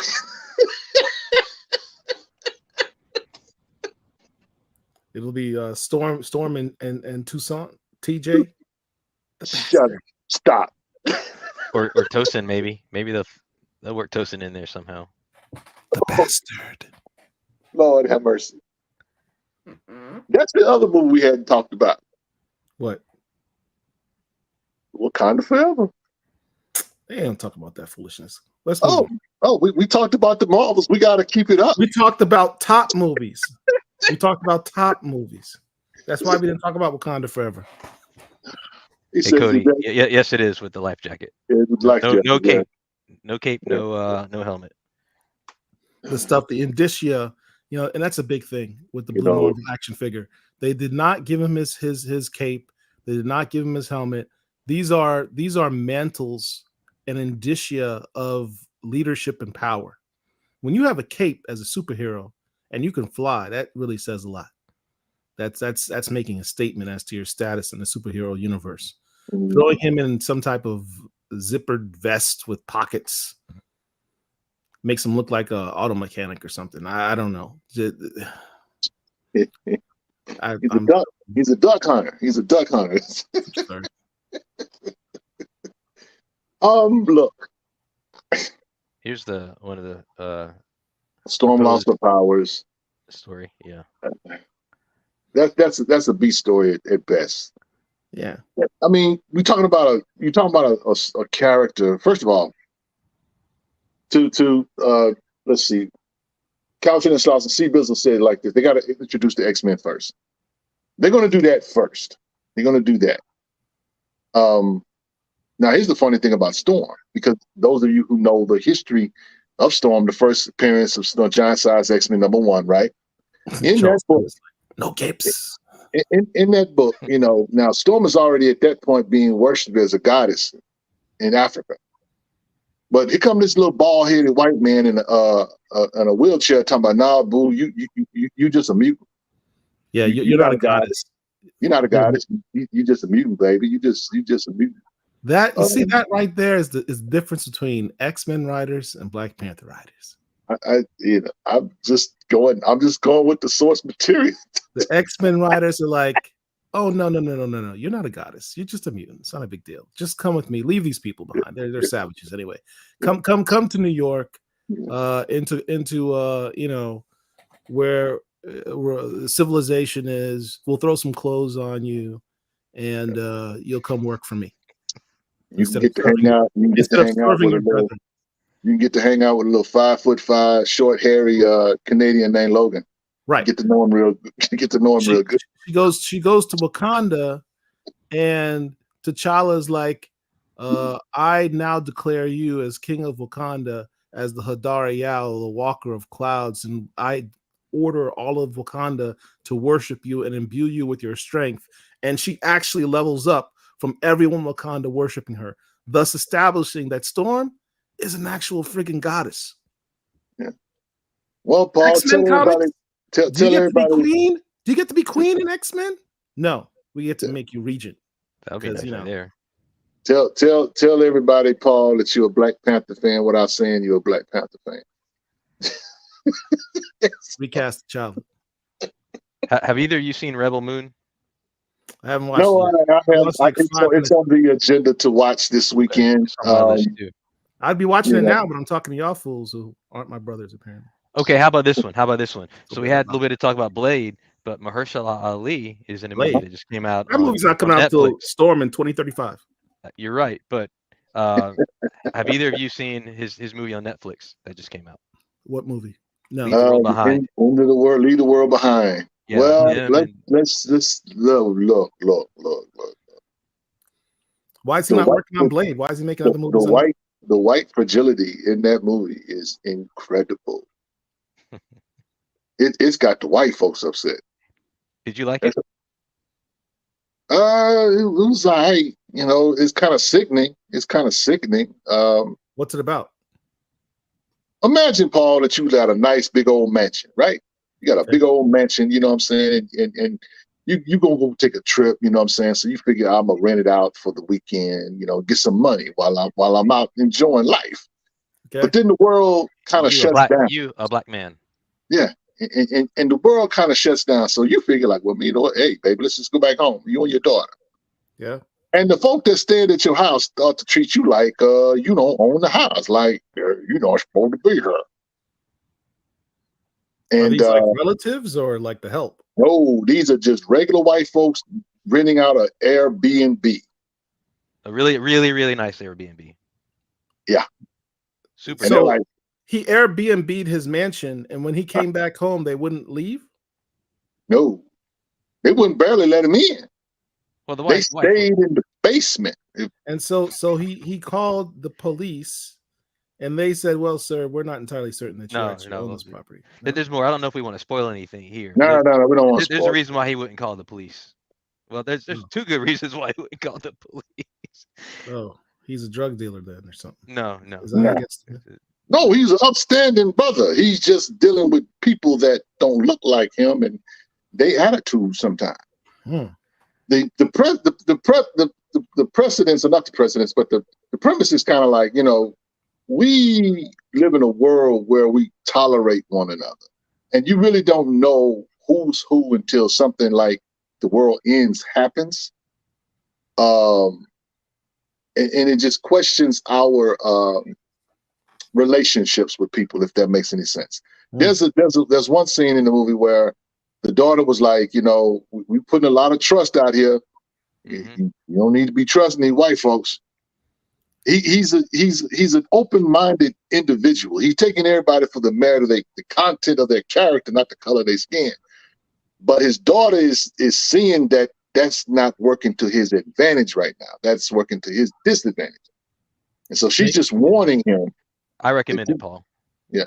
He's just warning him. You need to watch look at what you're looking at. Stop being. This comic make a Karen. Yeah. And again, what I'm saying, y'all check it out, see what you think about it. But yeah, you might be you might be touched after it's over. What's his face? Just a Guy in the A says, "All right, what are our thoughts on The Creator? Did you guys see The Creator? I forgot about that. Have not seen that one yet. Have not seen it. Shout Oh, out I to saw John. it. I thought it was a dope film. Special effects were incredibly on point. Heart-wrenching story, Mhm. particularly at the end. Probably some of the best acting I've seen from John David Washington. I dug the film. I know some people are kind of either on one side of it or another. Some people think it's a brilliant film. Other people thought it was trash. I mean, I enjoyed the film. I saw it in LA. Okay. Well, I mean, it's on my to do watch list as well. I'm like, man, it's a lot of stuff I need to watch. Just haven't been able to watch. It is what it is. So anyway, guys, look, we gotta move to our next What's our next segment? category. Comic books. We're a comic book company, comic book squad. We're gonna talk about the books of 2023. So what we're gonna do is we're gonna take a commercial break. When we come back, we're gonna get into our top books of 2023. Also, be mindful that after we talk about these books, we're going to get into our giveaways. We have a contest that Derek is going to show you guys some images. If you guess the images, you're going to win a nice prize. And we have an amazing super fire grand finale big book that Paul is going to be giving away. I am. You're not? Maybe not. I don't know. Just stay tuned.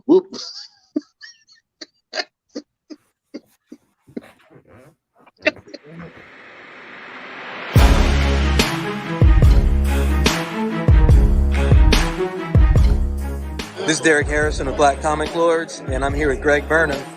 You might know him from Tuskegee Airs. He's got several other titles, and this is a new one that's coming out in November. November 22nd, Little Rock Files. It was a story that we originally did in Noir is the New Black, which is an awesome anthology y'all need to get if you don't have it. But we did a 6-pager in there, and we ended up getting asked to do a full book. So the interiors, I'm holding this one. These are 2 of the covers. The interiors are being done by Quinn McGowan, who did this book. Who did this poster cover. And then Marcus Williams, my co-creator on Tuskegee Airs, he did the art for this cover. And we also put like our original 6 pages in the book, just so you can have everything that we've done so far. It's a 1980s noir detective story that takes place in Little Rock, Arkansas. We actually put some reference some real things that were going on back in the time as far as the drug trade and dirty governors that turned into presidents, but that's a different story. So yeah, check it out, November 22nd. It will be in comic shops. If your shop didn't order it originally, get in there and ask them to get you a copy. We're trying to do some really good stuff with this book, and we appreciate you.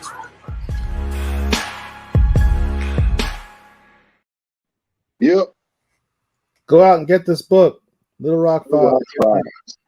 Please ask your LCS to order it because it has not been at any of the LCSs for whatever reason.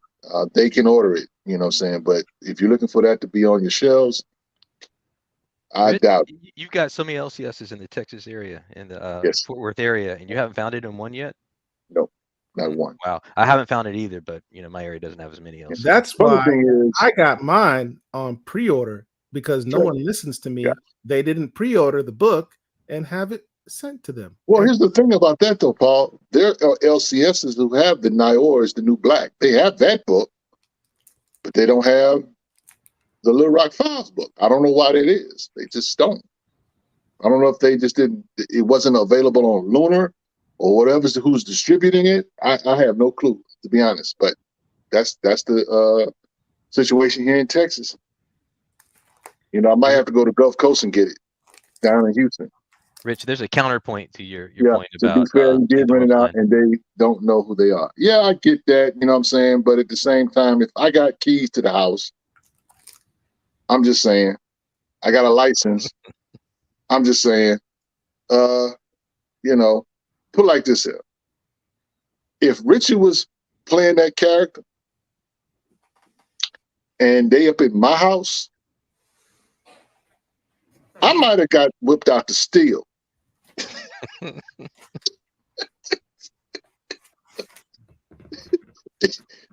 The movie would have went from being an hour and a half or 2 hours to 35 minutes. They'd have been yelling, cut, cut. Mr. Wright, you cannot do that. Why can't it my house?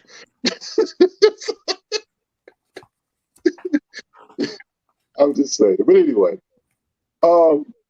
we got to get to these books, man. So we go talk top 5 or top books of the year.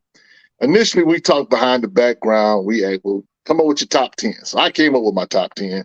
But then the day is like, let's do 5. Okay. Yeah. Like, okay, we'll do 5. So, Maybe Paul, 3. Maybe 3. Tragic. See, that's the sad part of comics. We couldn't even come up with 5 top books of the year. Shame on you, Paul. But pre-order the comics. Don't forget Paul said pre-order these books that ain't top 5. At least I got a discount and I actually have the book. You know what? What's your top 3 books? All right. In no particular order. Because I just pulled these out. Gotcha. The Antagonist. All right. One of the things I always talk about is the idea of having Black super love, but also Black families in comics. It's one of the few comics that has that. Appreciate that. Even if they are villains, technically. Yeah. Shout out to Godhood Comics. What else? Personal favorite of mine, purely out of nostalgia, Waller versus Wildstorm. Written by Evan Narcisse. Yep. Art by Eric Battle on the covers. I was a big Stormwatch fan in the 90s with Image Comics, and one of the characters I loved the most was its leader, Battalion. Right. And having Amanda Waller tied into the origins of Stormwatch and seeing more development of how she became the powerhouse that she became of Argus and what have you by going through chess, men, and everything, that really intrigued me because I never really grew up much of a DC guy, but it intrigued me so much that I retroactively went back and bought a bunch of old Volume 1 Suicide Squad books, of which Amanda Waller is very prominently displayed. But I really love this book. I love the way that they tied it all together, merging these two universes together and gave a more definitive background on Amanda Waller. I don't know if this is canon or not, but it should be because of how deep her background goes in this book. So I enjoyed that. Another book, and I will say there's nothing wrong with the story, but I think what blows me away the most as to why this is such a big book for me was the art. I think categorically every person has said the art on this is nothing less than phenomenal. That's a Vicious Circle. Vicious Circle. This art by Lee Bermejo is nothing short of astounding. Some of the finest art I've ever seen in a comic book. Yep. And that's saying a lot. Hey, Paul, you know the Midtown sale that came out a few weeks ago? I guess just before the holidays. I was amazed at how many variant covers they have of Vicious Circle that I had never heard of. Really? Thank you There for are a telling me lot. about the sale after it's already passed. It makes it now irrelevant for me. Okay, so Well, you know, I got to stock my wall, right? I know that you gotta. I actually didn't order any. You got to be able to outflex me at any given time. Next up is a real obvious one that everyone should have on their list. Blackula by Rodney Barnes. Okay. This book is outstanding. I'm really loving everything that Rodney Barnes does right now. Everything he does is fire.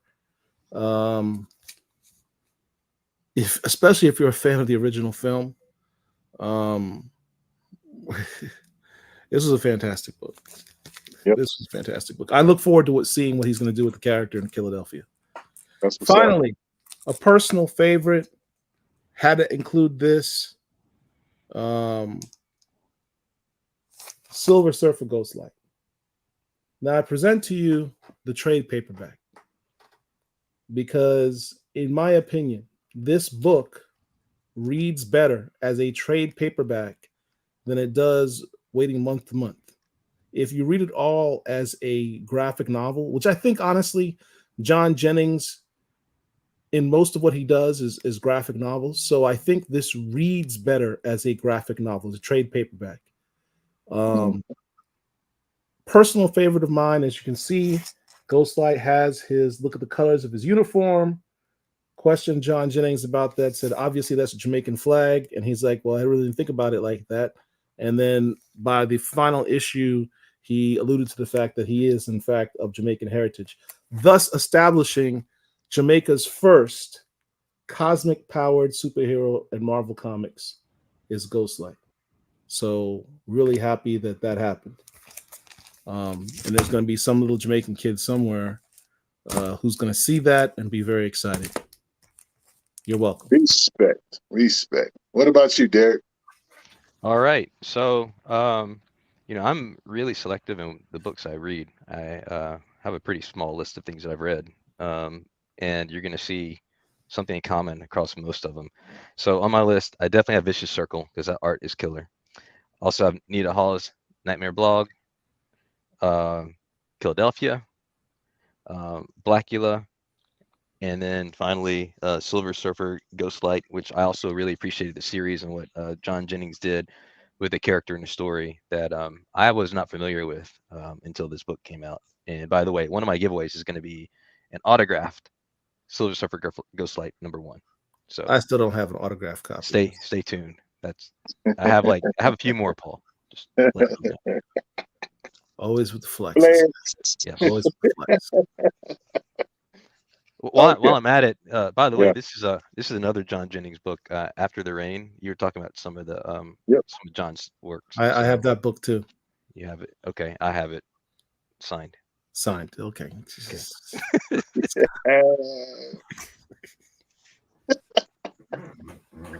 Wow.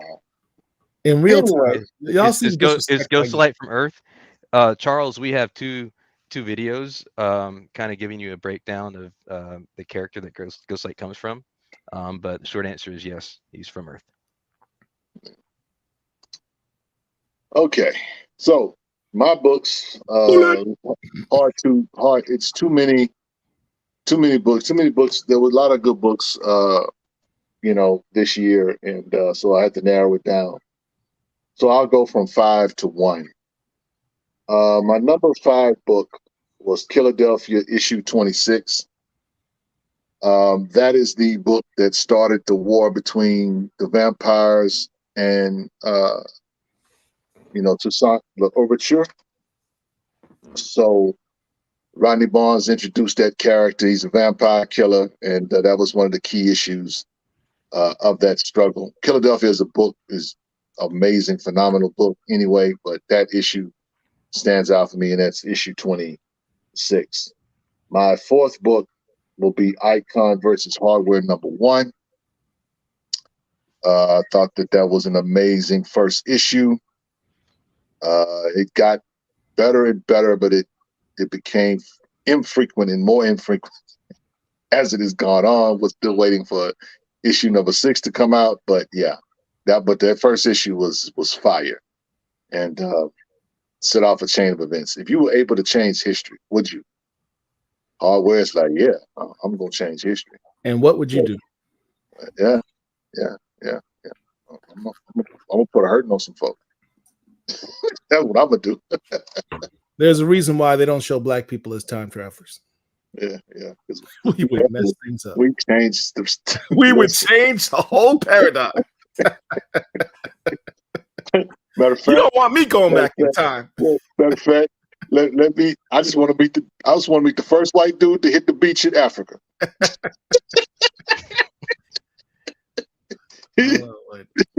Say like T'Challa's name says, putting the spear where it belongs.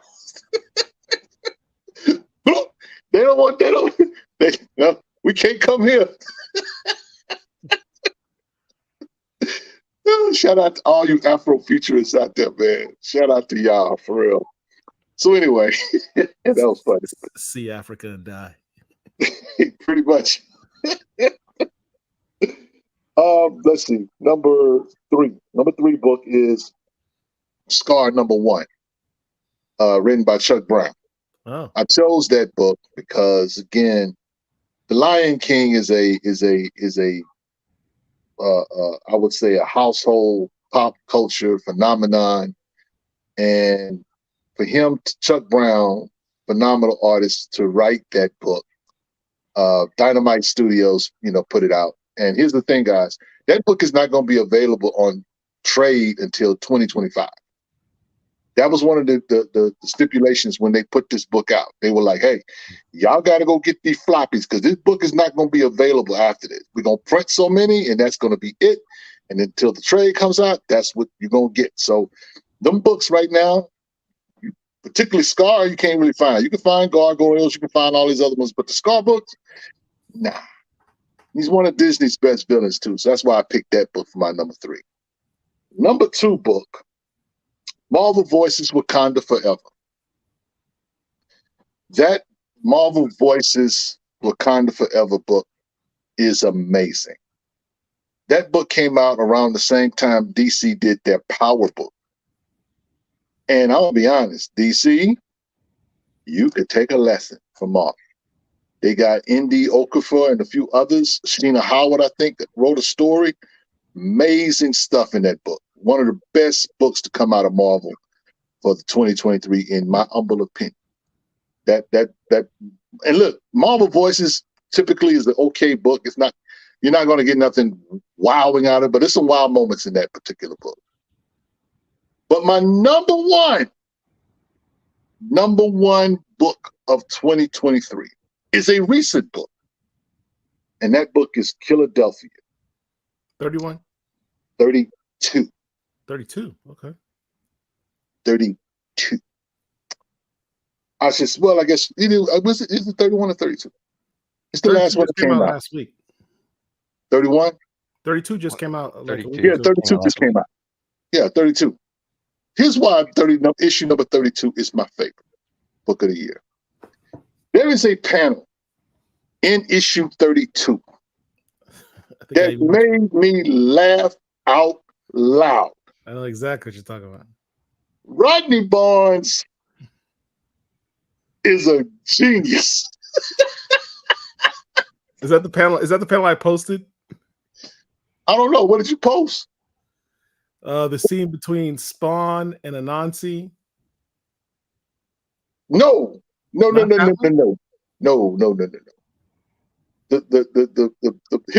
set the scene up. So Anansi's been taking some.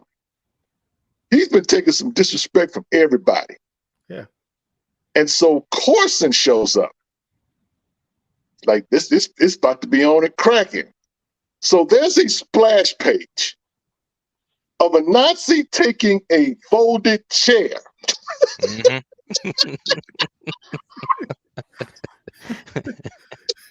He's like, let's get it popping. Bruh, I laughed out loud. That is hilarious. That is funny.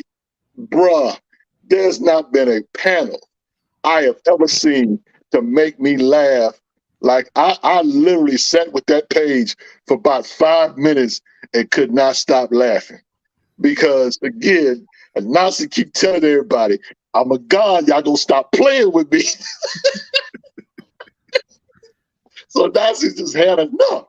Corson shows up, and so he puts that chair right in the middle of Corson's face. That was funny. Look, and the funny thing is, no one's talking about it. But that is the best panel that I have seen in a comic book in a long time, because he took something directly out of real life and brought it into this story and made this folk tale that is Philadelphia just a treasure for real.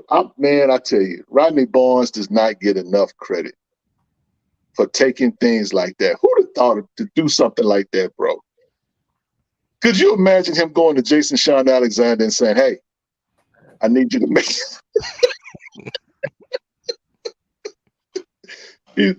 Jason's probably looking at a folded chair. Yeah, man, a folded. Now, I don't know if Rodney Barnes is going to see this or Jason Sean Alexander is going to see this, but look, I am pleading. Can I get the original pages? Can I get the original art on that panel? Name your price, my guy. Name your price, because I'm going to put that. I really want to. I want to frame it, and I want to put it in my office. And when I'm having a bad day, I just want to look at that and laugh.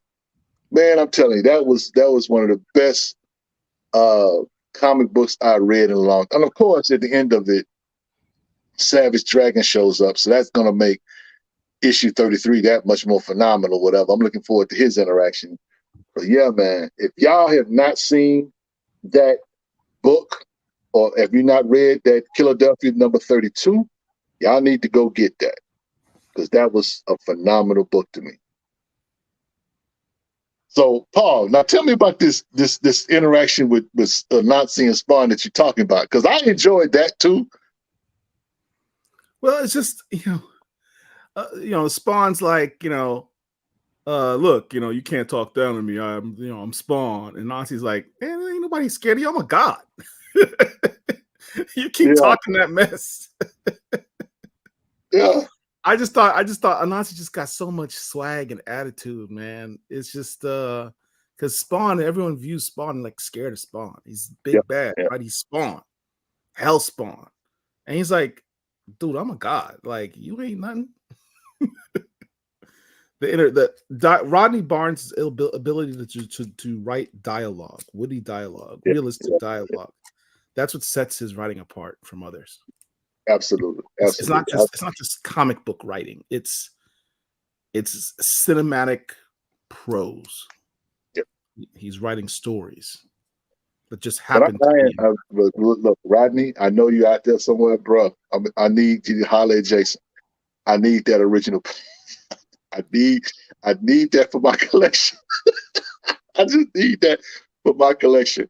I bought the regular version and I bought the Nayor version.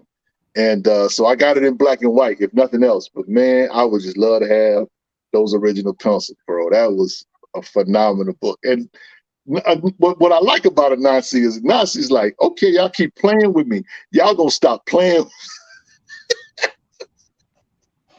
It's like he picked up that folded chair. It's like, let's go. Let's go. I'm like, that's what I'm talking about. Yeah. So yeah, man, it was some great books that came out. People talked about Creed 3, which was great. I mean, the next round, that book was very, very good. I love that book. Yeah, there's some milestone questions out here. Yes. So what do y'all think about how Static ended, and what do you predict for his future after Nick's run?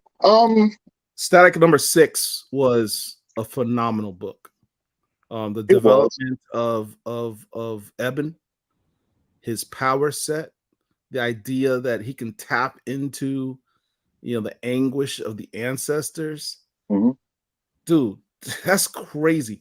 Eben, and I posted this, Eben deserves his own spin-off series. They took a cartoon character done on the Static Shock show and redefined and expounded upon it in a way that was just truly phenomenal. Shout out to Vita Ayala and Nicholas Draper Ivy on that. That was that one issue in that one whole series was fantastic, and there was a lot leading up to it. I love season 2 of Static. I can't speak much on season 1, but season 2 on Static was a good book. But the final culmination of everything in issue 6, fantastic. Somebody asked the question. What up, Khatib? How you doing, sir? Hey, what's going on, y'all? All right. Glad to be here, Sonny Malik. Hey, Khatib. have you here? No worries. You know what I'm saying? Yes, We just gonna yes. charge. We just gonna bill you like we bill Hershey when he come late. You know, don't worry about it. So Khatib's one of the Black Comic Lords behind the scenes. Yeah. Gives us a lot of help with the website. So thank you so much, Khatib. Yeah, behind the scene talent, no doubt. We appreciate everything. So Cody asked a question. He says, "What about the Milestone New Talent Showcase book?" Now, I did have that on my list. Matter of fact, that actually was like number 8, I think it was. Yeah, on my list, and that was a very, very good book. Very customer friendly price. DC can learn something from that. And I'm not even biting my tongue when I say that, because y'all gonna get a DC Power book again in February, and I'm gonna let Paul buy it and let him tell me about it, because I'm not paying the black tax in February. Black History Month comes with a black tax, and I'm just not feeling that this year. We're gonna be very conservative around these parts come Black History Month. So no, I'm not buying them fake covers, Marvel. So if I don't get no good story, you will not be getting Richard Wright bread. I'm gonna talk about your books. Those covers were not very good. No, they were not. No, they were not. No, they were not. I don't even, you know what? We can't even go there right now. We're not even talking about covers. So does Ghostlight have a catchphrase? I don't think he has one, right? Who? No, Ghostlight. There's nothing he doesn't have a catchphrase yet. Yeah. No, Cody's asking that question. Well, yes. There was one scene when he jumped on Silver Surfer's surfboard and was going after the stranger and goes, "Surprise, mother!" Oh, okay, yeah, okay, yeah. That's probably his catchphrase. Well, that's not really a catchphrase. That's more like I don't know. I guess that is a catchphrase. That's a catchphrase. What happened to T? He just bounced. Yeah, I know his audio was choppy, so I might have jumped. Okay. So I forgot one book. Let me bring this up. I can't believe this. The only reason I forgot it is because I couldn't actually find the physical book in these boxes here. Yeah, Bishop Ward College did come out last year. I mean, did come out this year. This book, "O Kingdom Come," Charles Darby. Right. We interviewed him. This is a fantastic book. Not only well written, but the art is just absolutely fantastic. Absolutely fantastic. It's won some awards, and keep your eye on the series, because I think he says the next one's coming out soon.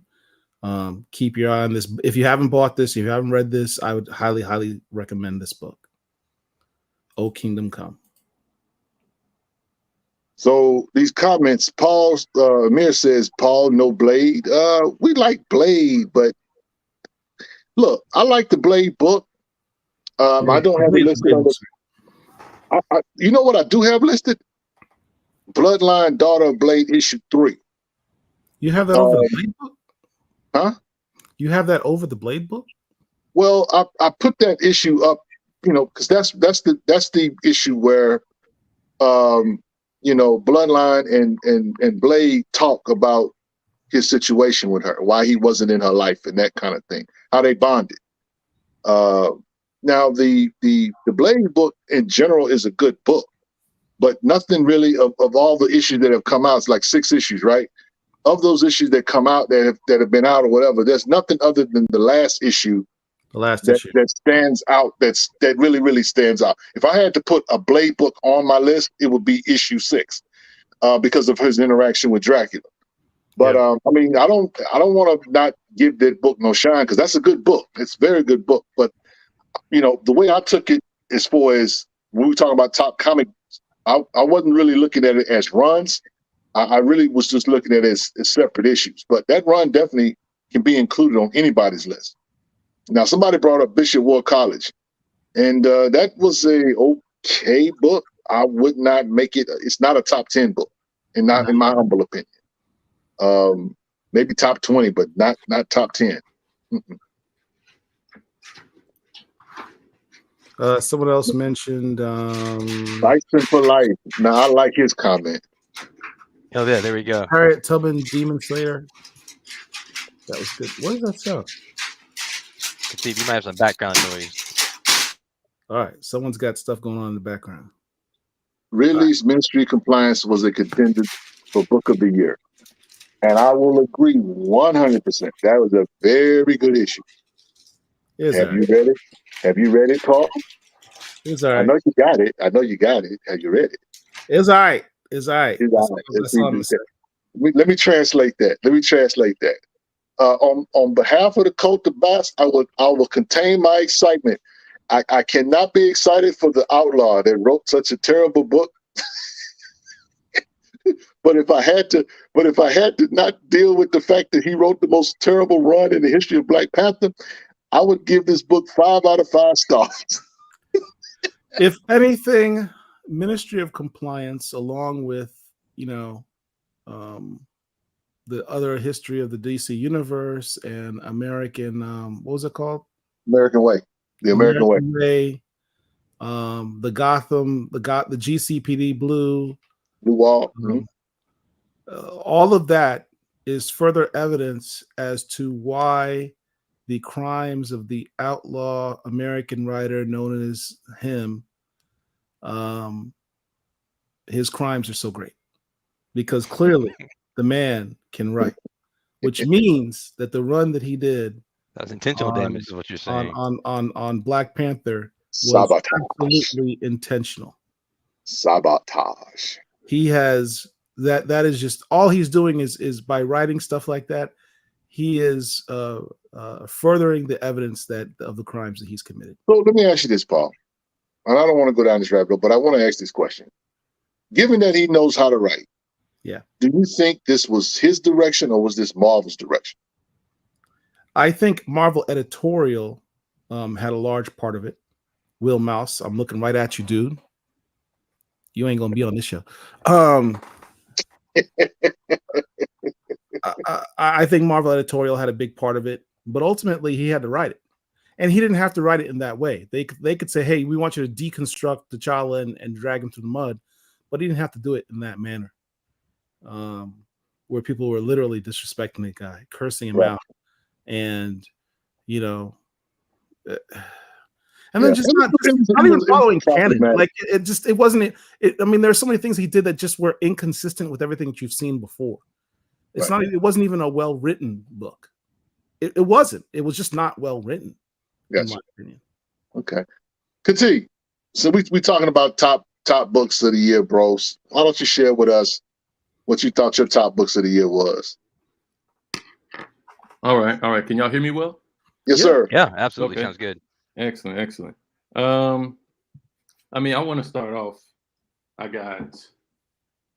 Blackula was probably number 1 for me, and I mean, in no particular order. Blackula, Static Up All Night, Silver Surfer Ghostlight, the Creed miniseries was really good. Yeah, I enjoyed Creed. And what else I'll say? I would say, I mean, it's not a black book, but I'm really enjoying Transformers. Okay. That's been really good.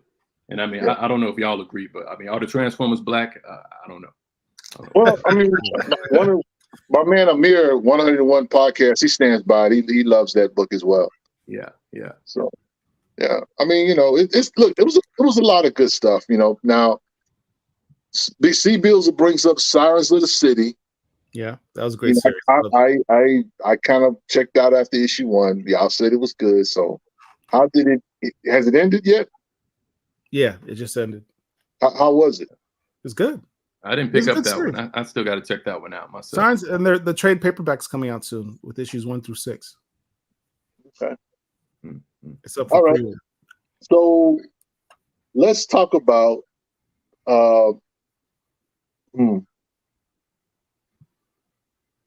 Did y'all do best cover yet? I noticed, huh? Did y'all do best cover yet? No, we haven't done that yet. Not yet, no. I noticed none of us brought up Black Panther. Wow, you gonna throw that? And just trying to rile me up. I'm just saying. I mean, we like Eve Ewing's writing, right? For sure, for sure. Like the bar is so low on Black Panther at this point. She would have to go out of her way to write a bad Black Panther story for anyone to dislike it. I mean, look, That's not to say- I think she's writing a great story, man. She For is real. don't not to be misunderstood or misconstrued. She's writing an excellent Black Panther story. I've enjoyed her run a lot. People are like, "Oh, it's not fast enough." She's doing the world building, and something she didn't have the opportunity to do on the Photon book, which is only 5 issues. She's what, 7 issues now into Black Panther? How many Yes. issues? It's 7. 7 issues in.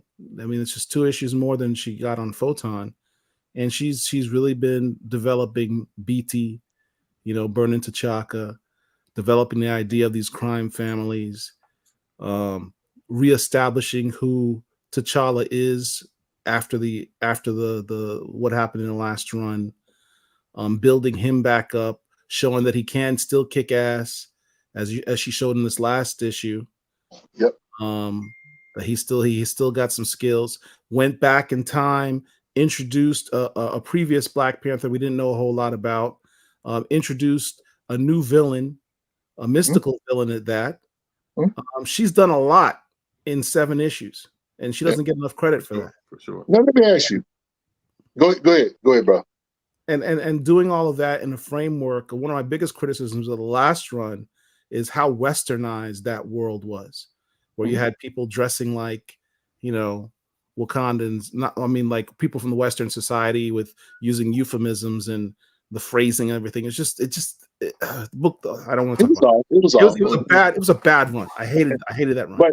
But I want to ask you about issue 7 real quick, because I feel like issue 6 was the best book up to that point, but I did enjoy issue number 7, where he takes this counsel from the guy and tells him, "Hey, I want you to just go around and just enjoy the city."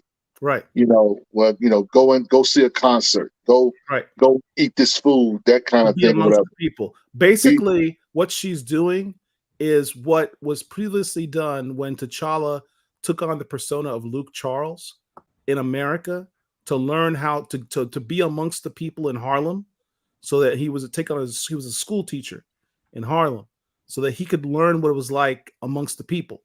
Right. But he did that in America. He's never done that in Wakanda. So I mean, this is why I'm saying Eve Ewing doesn't get enough credit for her writing, because she's taking a concept that's previously been done and redoing it in her own run. She is now being the Luke Charles, but in Wakanda. Y'all are sleeping on her writing. No, I don't think we're sleeping on her writing. I think that I put it like this here. Well, see, what I like about it is the fact that T'Challa is in a learning position. When's the last time we've seen him actually have to learn something? Right. And so, and all he did was he just changed his perspective. It's like, look, you're trying to, you're trying to discover what this is, but you're not willing to do the things that it's going to take for you, because he's used to just coming in, kicking butt, and then moving along, and then just barking at people that he don't have that authority or that power no more. People still after him. They know he's the king, but they know he out there just running wild and loose or whatever, but he doesn't have that same perspective. So he's just still trying to figure it out. So he takes this advice that he gets, which to me speaks to that he's open. See, because to me, T'Challa hadn't been on a hero's journey in a while. Okay. He kind of was in the Coach run, but to your point, you can't learn. You can't learn until you are humble enough to acknowledge I don't know. And so Eve Ewing took the opportunity from the last run, which was, for all intents and purposes, the humbling of T'Challa to the extreme, and using that as the jump off point for him to say, well, I don't know everything and I need to relearn, be open to learning. So that's a very good point, Rich. Okay, fair enough. Well, look, we're gonna go ahead and transition to our next part, which is where are we at? I'm lost my page. What are we up to next? What are we doing next, There's Paul? some covers next.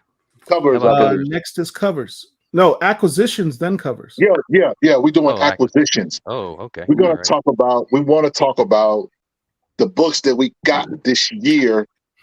That you know, what I'm saying our top acquisitions. The books that we, you know, what I'm saying that we wanted, that we got our hands on. Somebody asked earlier about about Derek's Wall.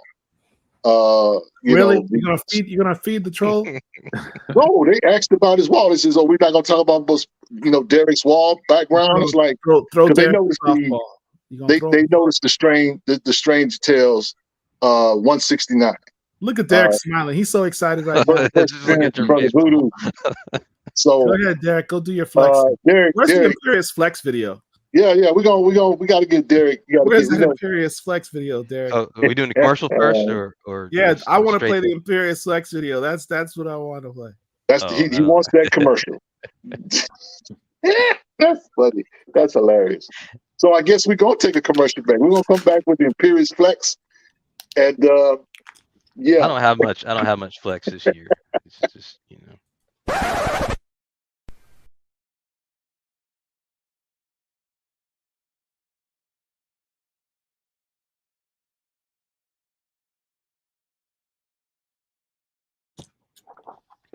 Wow. So Derek, bro, what has been your top acquisitions this year? Well, I haven't really gotten into the original art game much, but I did get this here we go. a few months back. So this is from Static number 30, I believe. Okay. So from the cover of Static 30. So I thought this was a nice one. Get it at Hold a on, pretty good price we gotta make you big, Derek. Hold on. Wrong guy. There we go. Yeah, that's dope. Yeah. That's dope. So That's I would awesome. say that's probably one of my probably my biggest one. of Is the year. that by the artist is Really first Wilfredo? name. Yeah, Wilfredo Santiago. Is that it? Yeah, Wilfredo. Yeah. Yep. So that'll be my biggest one of the year. And then somewhere over here, see if I can find it. I don't know if I have it. I might go to somebody else first. There's one other one I'll share. Actually, here it is. Here. Yeah, here it is. This is interesting. You'll see a few of these sometimes on eBay, but not a lot. So this is a promotional packet, still sealed from Bitter Root before it came out. Oh, okay. So you know, you see them sometimes on eBay, but not a lot. And I've been able to pick up 2 of those. I'm guessing it has probably 20 promotional, promotional flyers inside of them. And I've seen some of them that are signed by David Walker too, but this one's not signed. That I can tell. No, it's not signed. I've never even seen that before. Right. Yeah. And I do have one other one. Actually, 2 more. This is just interesting things. So I'm hoping Skybox comes back, and I've been looking for these at good prices too. So yes. The box of the milestone cards. Yes. Nothing I have really those. special or expensive, but if you can find them, I think I got these at like $5 on eBay, believe it or not. So what? Kind of crazy. Damn. So sometimes it's just because you got them at a good price. And then I have one more thing I'm going to open, but I'll probably open that while somebody else is going, and then I'll share it. Wow, he wants us to go ahead and throw out little petty things Continue, out there before he does this guy here. Stop, Paul. I am humbled. I am humbled. Continue. What you got, bro? Did you get anything this year that you were looking after? Yeah. I finally got the Prince book not too long ago. That's the one by Dwayne McDuffie, right? Yeah, and Dennis Cowan was on the art. Yeah. And I got him to sign it. So the signature. Nice. And it's actually a really good story because I was no surprise because who wrote it, the GOAT. Did you get him to sign it, or was it already signed when you got it? I got him to sign it when I went out to Austin, at the GalaxyCon this year. Okay. So that's one of my heavy hitters. And also, this one was a recent acquisition, and this was the only one missing from my collection. So I have all icons now. And this was actually from a community member. He sent it out to me.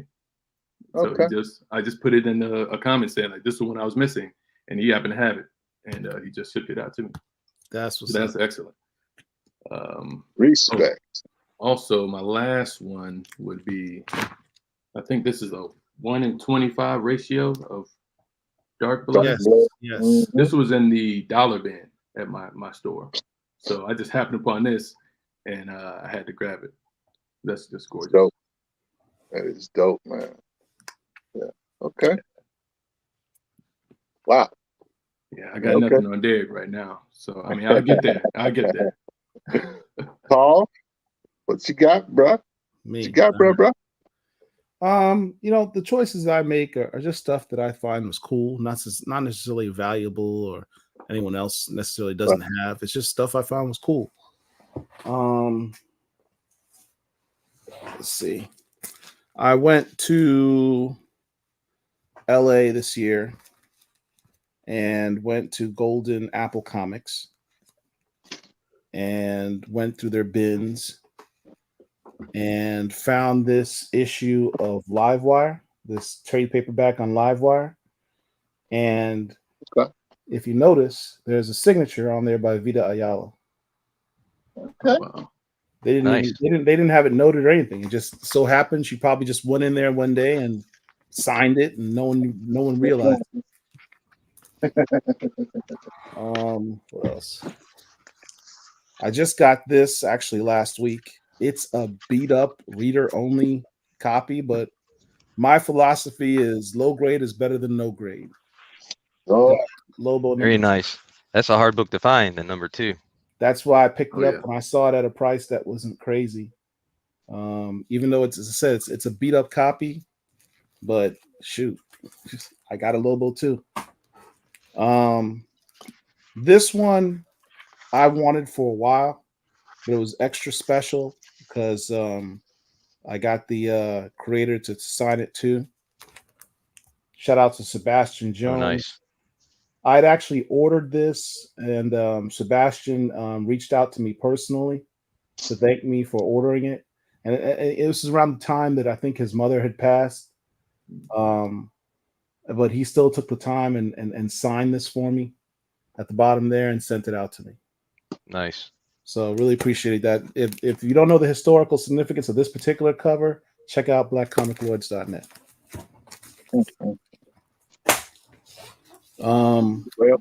This is one I picked up. Ultimate Fallout number 4, the second print of all of the Ultimate. There are a lot of Ultimate Fallout 4 covers. This is my personal favorite one because the expression on his face, on Miles's face, and the fact that this cover was actually drawn by the co-creator Sarah Pichelli. I personally think this is the best cover for UF4. That's facts.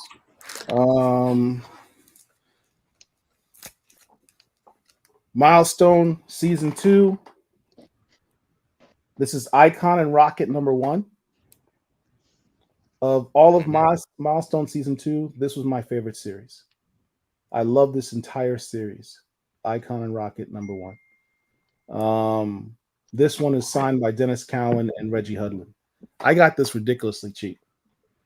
I think I paid maybe $20 for this for a double signatured book. There it is. This is one I'd wanted for a while, and I found it crazily for a much cheaper price than I thought. Spider Super Stories. Our first Black Spider Woman,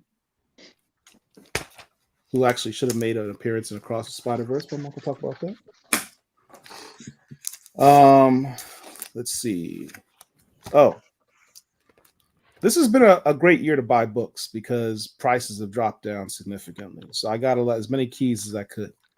Fantasy Illustrated, number 6. Nice. Got that.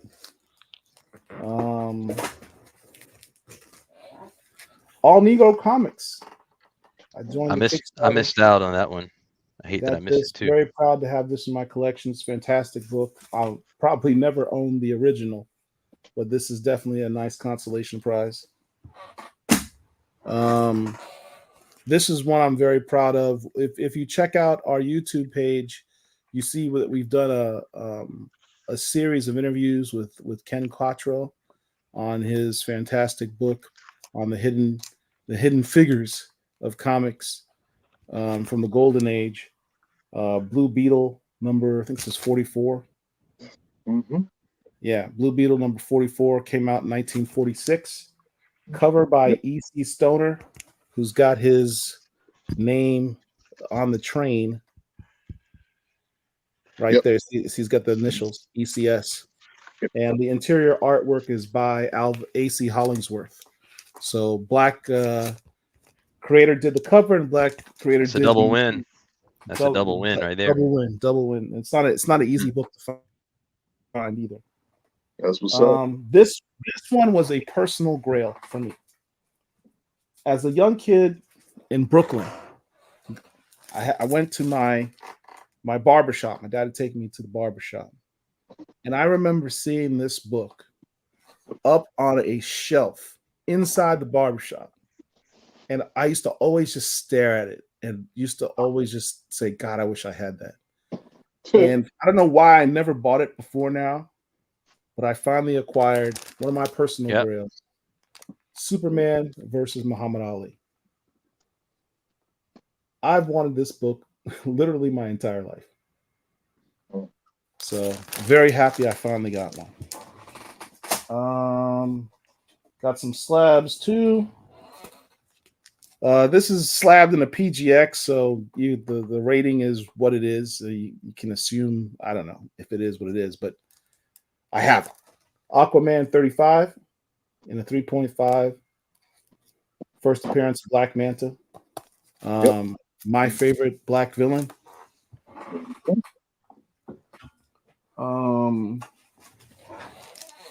I just got this about a month or so ago.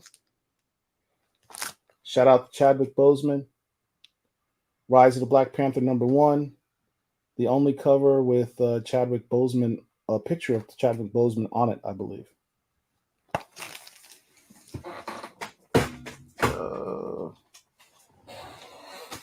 Another big grail for me that I've wanted this for a couple of years. Finally got a Friday Foster in a 5.0.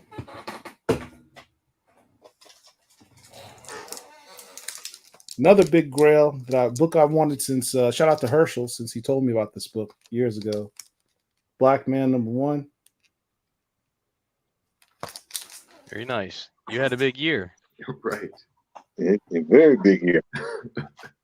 And book I'm very proud of. Derek knows about this. Philadelphia #1.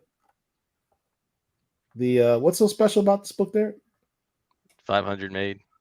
Only 500 of these were made. Allegedly. Allegedly. I always throw that allegedly in there. Wow. And finally, a book I wish I had gotten earlier on in life so I could have shared it with my father, who was a big cowboy fan.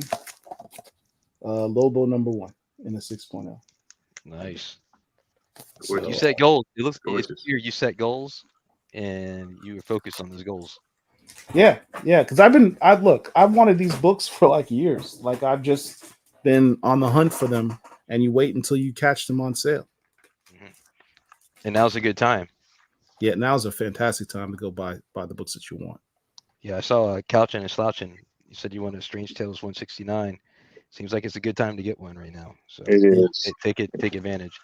This whoever wrapped this did a really good job. Almost have it completely out now. So got another copy of this previews. Wow. Yeah. Hold on. Milestone. So this is the it's not the, I guess it's this probably the second book that Yeah, might look at Richard smile when you say the second book. yeah, because Who has Richard the has that first first one. Yeah. But it still came out before, you know, all the Milestone books came out. It's the better one though. It's the and better one. It also I believe it also has the first I guess you could say comic appearance of Bart Simpson as well. So yeah, those two things about this. That's book. a huge and it has a poster inside of it too. It has a poster inside. If you're a Milestone fan, that's a big book to have if you're a Milestone fan. That's literally the magazine that told me Milestone was coming out, and where I literally made all my pre-orders at my LCS and started my journey on getting all those Milestone books. Yep. Well. Rich? So, now, to be fair, most of my acquisitions are in storage, but I will share with you what those books are. But I also have some books here that are not in storage that I can share that I got this year. So the books I got in storage, actually, this book here, War Heroes #5. Ken Quattro came. I bought this directly from Ken Quattro. We have been doing a series of shows with Ken Quattro, who wrote Invisible Men, and Invisible Men is a book that details the history of Black creators. Derek has that book right there. Black creators in the 1940s, and these guys were artists on these particular books. Paul just showed you one book, Blue Beetle, that was done by those guys, and I have one that's that I got directly from Ken Quattro, War Heroes #5. So I have that in my collection. I also got Comics Journal #160, which basically detailed the 90s explosion of Black comic book companies, whether we're talking about Milestone, Anaya Publishing, among others. There's a dope interview with Ho Che Anderson in it as well. A lot of good stuff, very, very rare.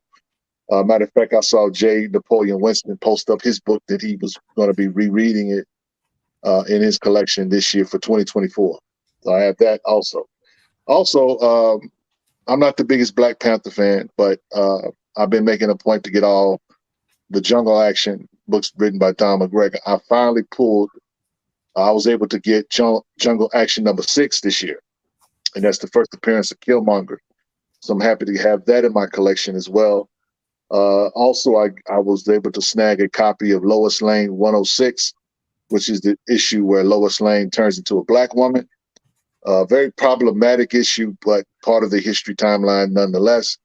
And it's a book that, I think That's that a book if I'd you like get to it, get. you should go ahead and grab it. Also, Strange Tales 169. I did get that in the 2.0 for $100. And that's a book you can definitely afford now. That book was $500-600 a couple years ago. So, if it's a buyer's market, guys, so you try to hunt you one down at your local LCS or online. But the time to get that book is now, if you really want it for your collection. Now, this book here, like I said, I got some books here. I was able to get this book, Dollar Bin. This is a Dollar Bin grab. This is Captain America and Falcon 186. The significance of this book, this details the origin of Falcon. When he fought the Reds, when Cap and Falcon fought the Red Skull made them fight one another. That's this issue here. And I was able to get this for like $250 just recently. Okay. So now hip hop covers. Somebody was talking about hip hop covers earlier. I got this book a couple weeks ago. Ultimates #1, Salt and Pepper, Hot, Cool, and Vicious cover. Homage, I should say. So I got that. This is hard to find. And I was able to snag a copy. Do you know that what's the store? Midtown had a sale. One was 75% off sales. I got that for like $2. Huh. Yep. Now here's a Black Panther variant. I don't know if you got this, Paul. You may have it. You probably do, but it's from your buddy's run. Black Panther #7. Yeah, I got that one. That's a dope cover. The foil on it Very, too. very dope I always cover. like that one. Yeah. Very, very ill. It's an ill. I call it an ill cover because it's just, you know. The one positive I can say about He Who Shall Not Be Named's run is that that run had some of the dopest covers ever on the Black Panther title. Now, this one here is not necessarily a black book. We're going to call this a people of color book. But I was happy to get this book in my collection. I love Bruce Lee. And this is Bruce Lee. The Dragon Rises, issue #1. Oh, I thought you were going to say Turok #1. No. So funny. So, Bruce Lee, man. What company made that? Darby Publishing. Okay. And this last one, I'm not above being petty. You? Yeah. I call me Richard Petty. That's gonna stick. I'll race you to be petty. I'll race you to be petty. So a couple weeks ago, we were doing a show, and I made a statement that I had a couple of books. Uh-oh. I know what this is about. Paul said, and I quote, "Shut up. You ain't got them books." I said, "Yes, I do, Paul." And that was in response to Derek talking about he had 2 copies of the book. He didn't no longer have 2 copies, but he so had. You've had enough time to go acquire those books on eBay. Is that what you're telling us? No. Oh, that's right. You live in Texas. You just had to go down the street to your local LCS to pick it up. I'm gonna show you something. So here's the deal. I got this book here, War of Independence. I got this copy in December of 2022. Allegedly. Yeah, you want to put allegedly on it? Go ahead. Go ahead and do that. Go ahead and do that. Okay. However, I not only got another copy of War of Independence #2, but I went and got in April of 2023. War of Independence #1. Nobody cares about that book. War of Independence #2. There's another copy. And War of Independence #3. Now, just to show you that I ain't playing no games, let me just put both of them up together so you can see. Did you photocopy them? Is that take a good look, Paul. Didn't Photoshop nothing. Okay? 2 copies. Most superheroes on a cover or in a comic book.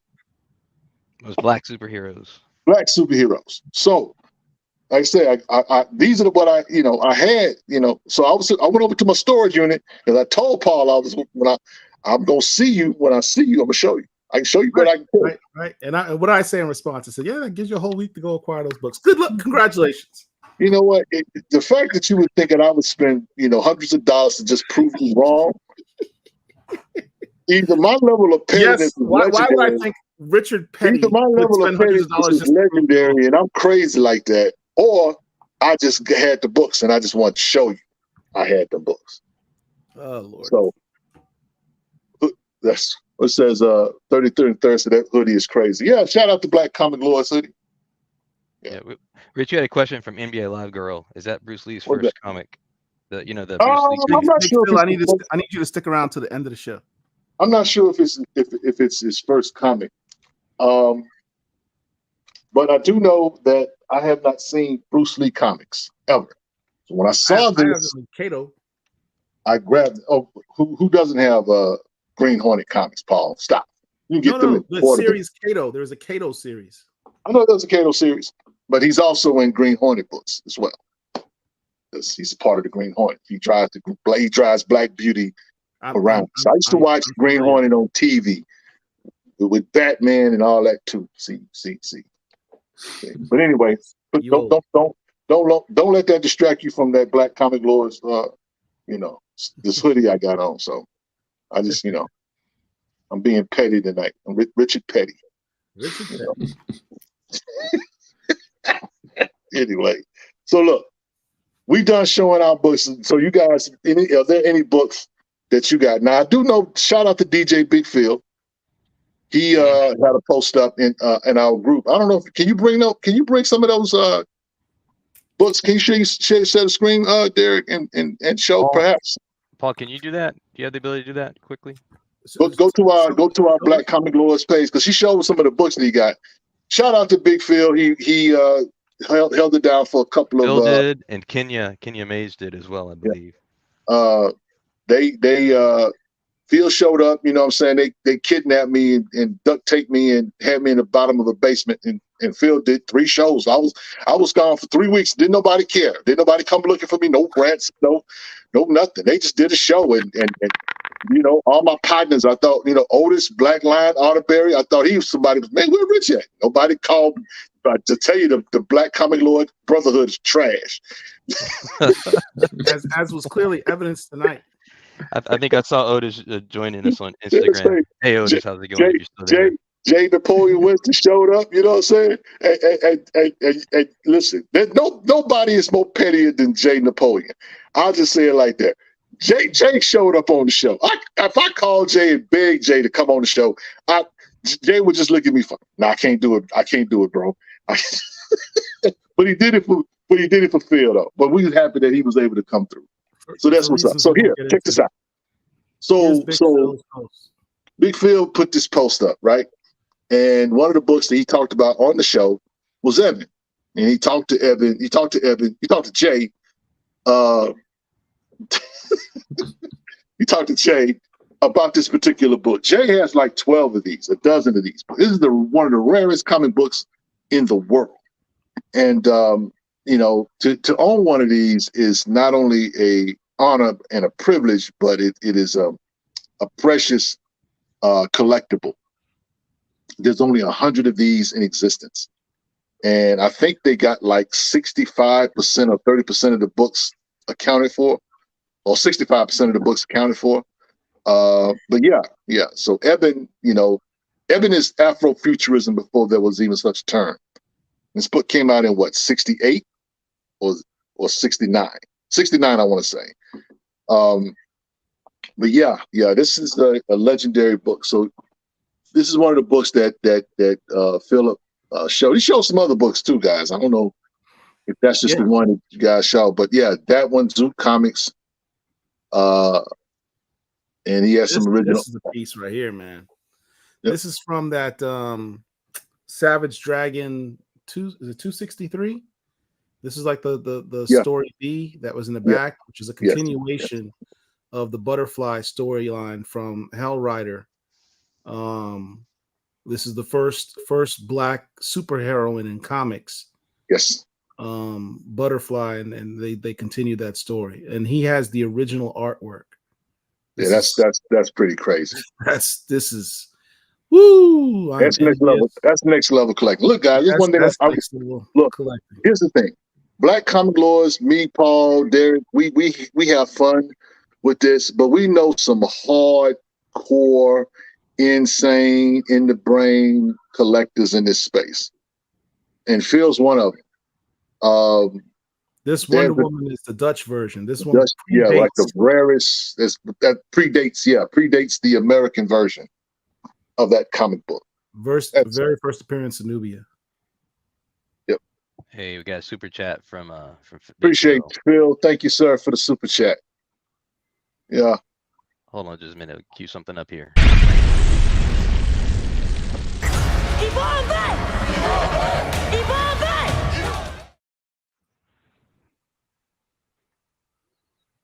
Yep. Movie, but sorry, Phil.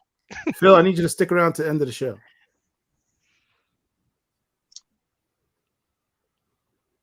What are we doing next?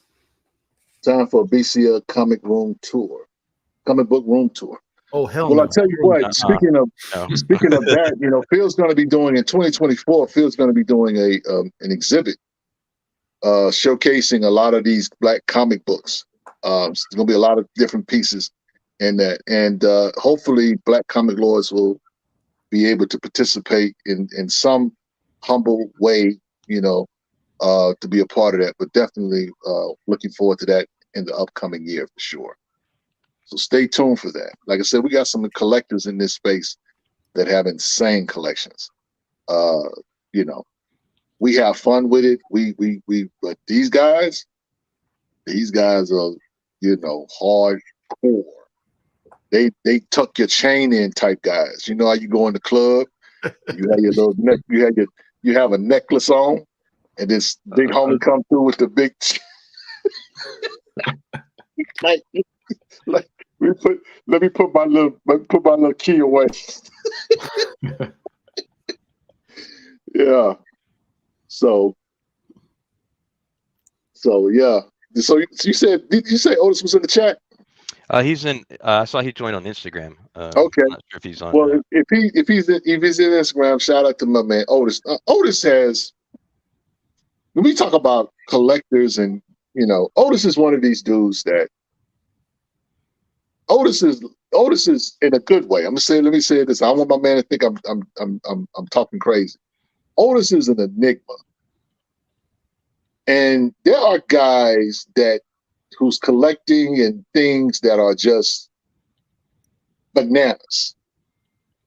Otis is an artist in every sense of the word. This guy is he's a tattoo artist. He clearly is a graffiti artist. His style of art is just amazing. He's a sculptor as well. Good with his hands. And the guy might as well be Jesus' little brother, because he put together a Wakandan chair. Can you bring that up, Paul? I just want people to understand that watch this, that the people that are in our space are not only special, but extremely talented. And the artistry that is in our space is just crazy. I want people to see this chair that he created.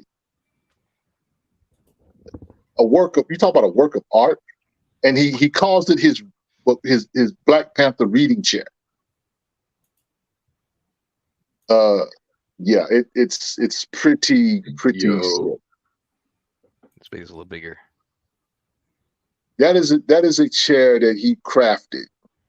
That is wild. And some guys get, this is one Black Panther fan. Matter of fact, Otis is probably my favorite Black Panther fan. Because right here, but no. Paul, I love you. No offense taken, because I love you. Look, Otis is my favorite Black Panther fan, and I'm a Black Panther fan. Yeah. So, but this dude here, it gets no hardcore. I mean, I've been around some Black Panther fans and heard some Black Panther fans talk.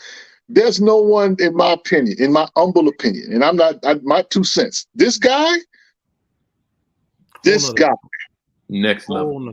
Next level. That is a throne. Literally, it's a reading chair for him, but it's literally a Wakandan throne that he built. And he just and the cool part about it is he's just a cool, amazing guy, an amazing human being. I mean, I really, he's very, very, very amazing as a human being, and he's one of the biggest Black Panther fans I know. And one of the most genuine people that you will ever meet. Yes, and he's in our space, and he doesn't come around all the time, but he's always, as some people describe him as, he's the watcher. He sees everything. But I just really dig his fandom as a Black Panther fan. I mean, people talk crazy about he listen. If there's anybody to find the silver lining in John Ridley's run, it's Otis. For real. That's right. I mean, me and Otis used to go back and forth about the Intergalactic Empire Wakanda. I could not stand that run. Otis had a number of good things to say about that run, and I could not refute anything that he said.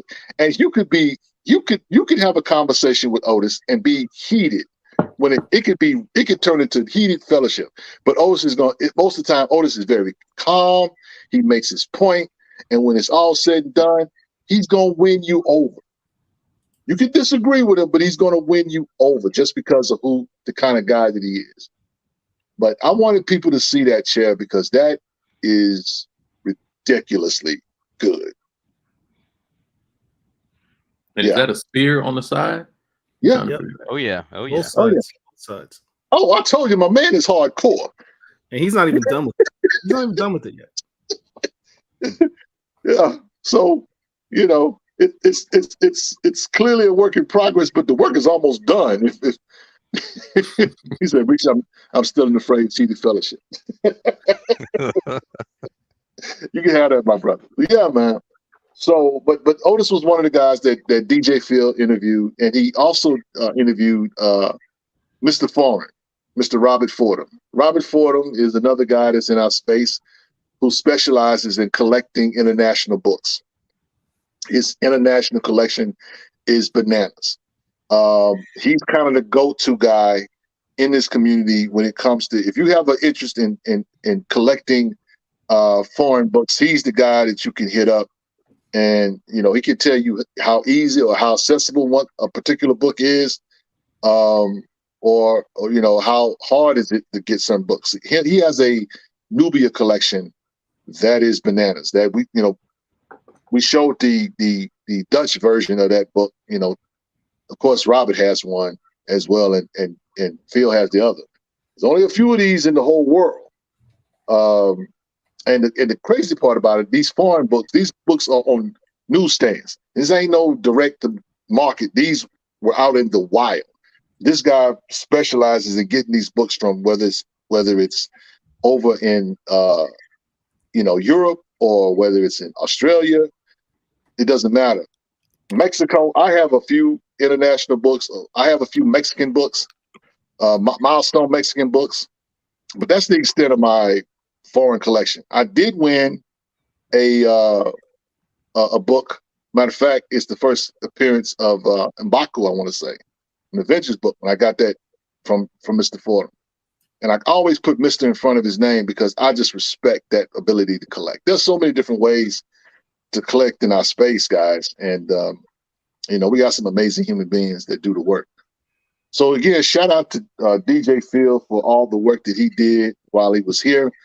We wanted to get the birthday edition, but my man was probably out there spinning and sipping. And we are a family show, and we just probably couldn't. Them shenanigans probably shouldn't have been recorded. But also, too, let me say this about my man Phil.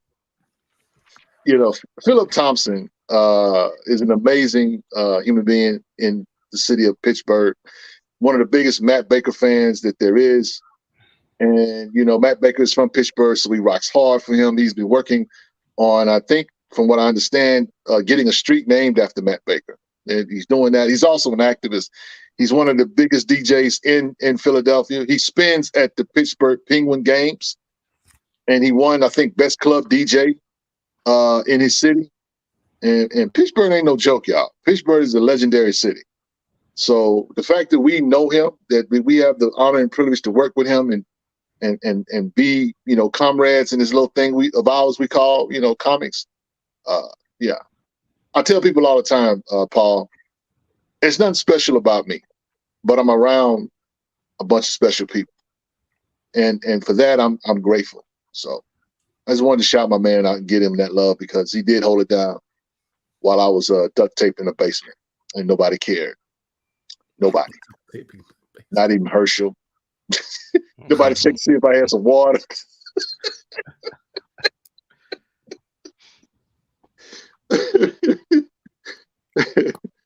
Yeah.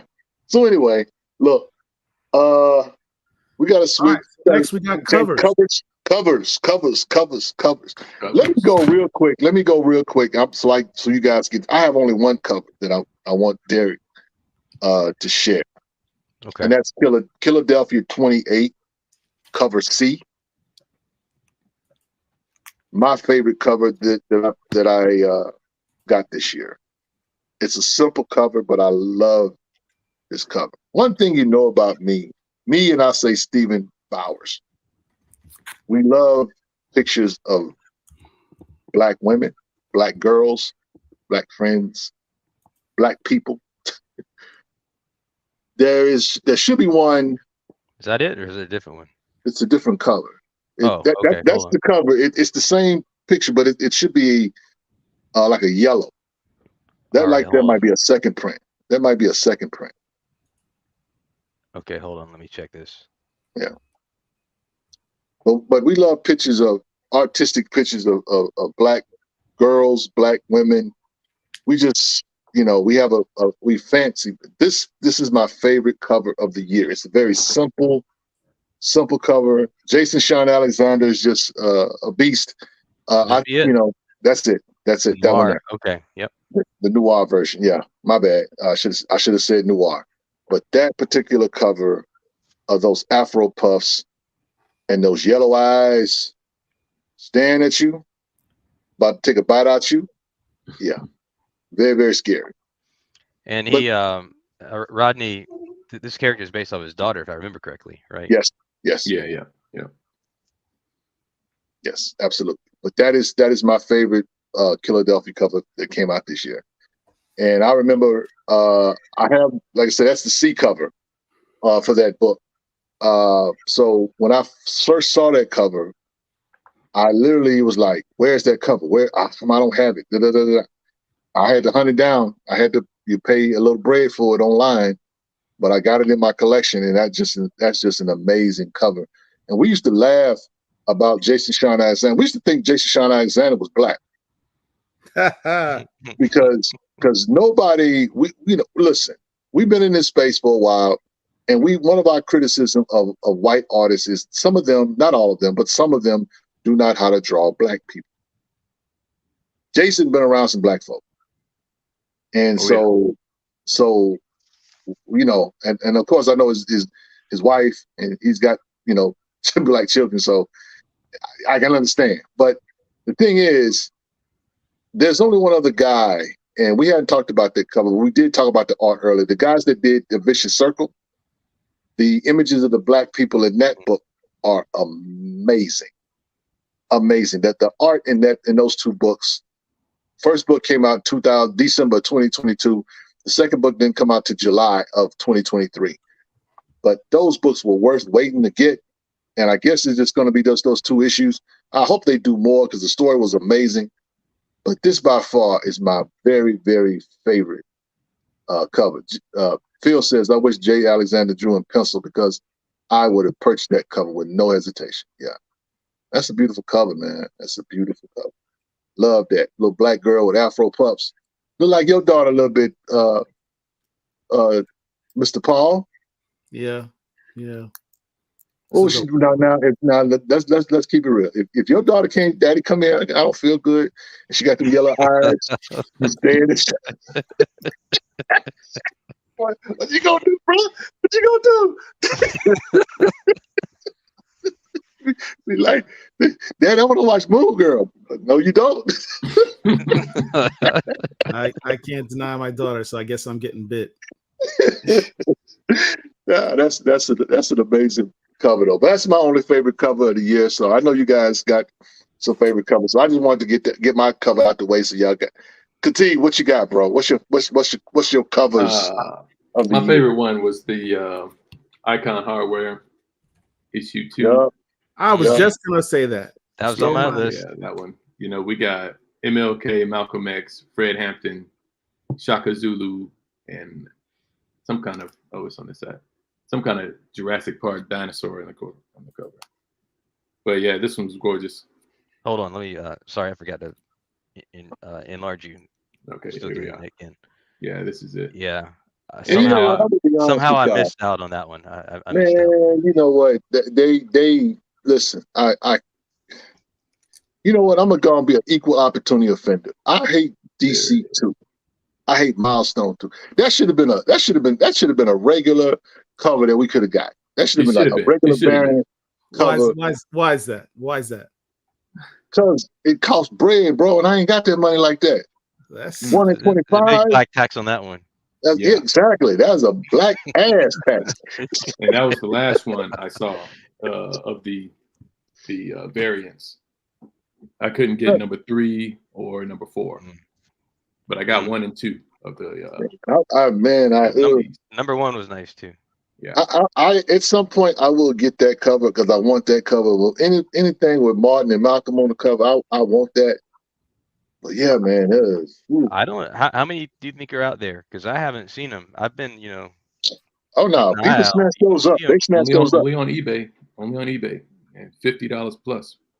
Yeah. And like I say, there ain't many shops gonna buy 25 books to get that. Right. That's the other thing too. You know what I'm saying? So that's why they book cost so much. So yeah. Hey, that was a good pick. Good pick.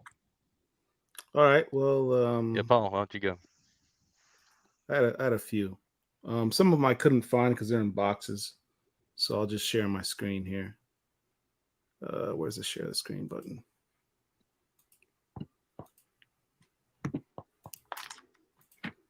To go along with Khatib's theme, this other Icon versus Hardware number 3, which is a recreation of Green Lantern 87. Done by my boy Daryl Banks, who we got to interview. This is a dope cover. This is a phenomenal cover. Oh yeah. If there's some original art that I'd like to get, it would be this piece right here. This is dope on a whole bunch of levels. Another one that I would say was good would be this one. Okay. This Icon versus Hardware. Superman. That's the one Khatib couldn't get. Right. The Right. Comics one. Yeah, that's this series had a whole bunch of Action Comics number 1. There's also issue 4. Oh yeah, clean. You pay some bread for that, sir. You didn't get that for $3.99. Got to pay to play. And then finally, probably my favorite cover of the year. Oh, Superman number 2. Marilyn Moon Knight. Man, this cover is.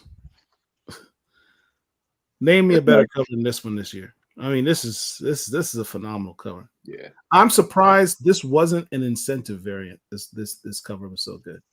This is I tell you what, price. I'm a little irritated with DC for. How can you be irritated? There's no black text on this one. No, it's no black text on this one, but it is a black text on the annual that just came out.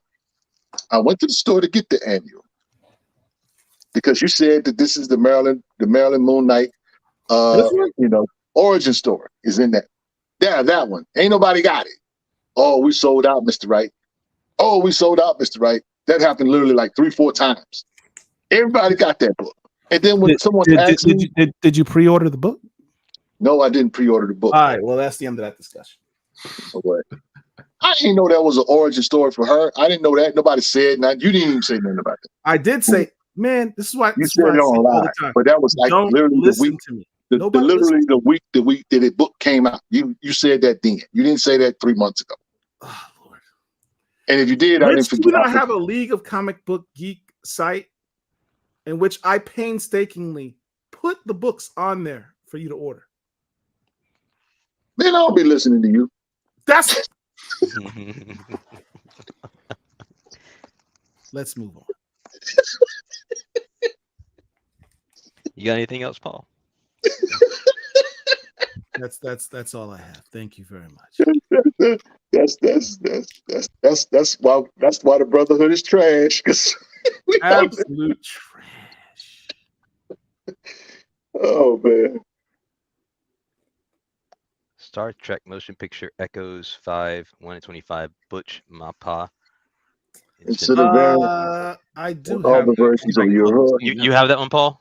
The show? I do, but it came up. Man, I ordered it, and it came up like wrinkled, like damaged. But I do have it. I was just You bitter. didn't send it back? No, you can't find that. Why book. not? You can't find that book anywhere. I asked them to give me a replacement. They said that we don't have any others. Can you pull it up? Yeah, I'm pulling it up now. Oh, Yeah, let me know. I want to see it. That's pretty nice. And yeah, let's see. The homage to Nichelle Nichols. Okay. Very all, nice. all different versions of That's of nice. Uhura. Yeah. Yeah. That's a good That pick. is nice. Ooh. Man, this issue came damaged. Mm. But I have it. Damaged. It's damaged. Oh wow. Good pick. Good pick. I got some of those Echo books, but I don't have that there for sure. Oh, this was a hard one to find. I ain't gonna lie. All the Trek fans got that. Wow. Nice. Lieutenant Nyota Uhura. Go head on. Even had the version from Strange New Worlds on that cover too, so that was cool. Saying what, $100 $100 on on eBay. Yeah. Wow. Yeah, you know. God bless y'all who got it. Let's see. All right, I'll show mine. We didn't coordinate on these ahead of time. No. I'll say that first of all. So one of mine was this Icon Hardware number 3. Yeah. And I did get this one. Paul, you and I both got this one, didn't we? Yeah, we both got this. We both ordered at the same time. And then the one I missed. So Khatib, this is the number 2. I'm really hating that I missed that one. Oh. And let's see. This Bill Sienkiewicz. This is the Milestone 30th Anniversary Special. I have that one. That's the story behind that is that was the original promotional poster that Bill Sienkiewicz did for Milestone 30 years ago. And some comic book stores refused to actually put it up. Are you serious? Didn't know the story behind that. Yeah, wow. Yeah, some stores saw those black faces and they're like, we're not putting this up. I mean,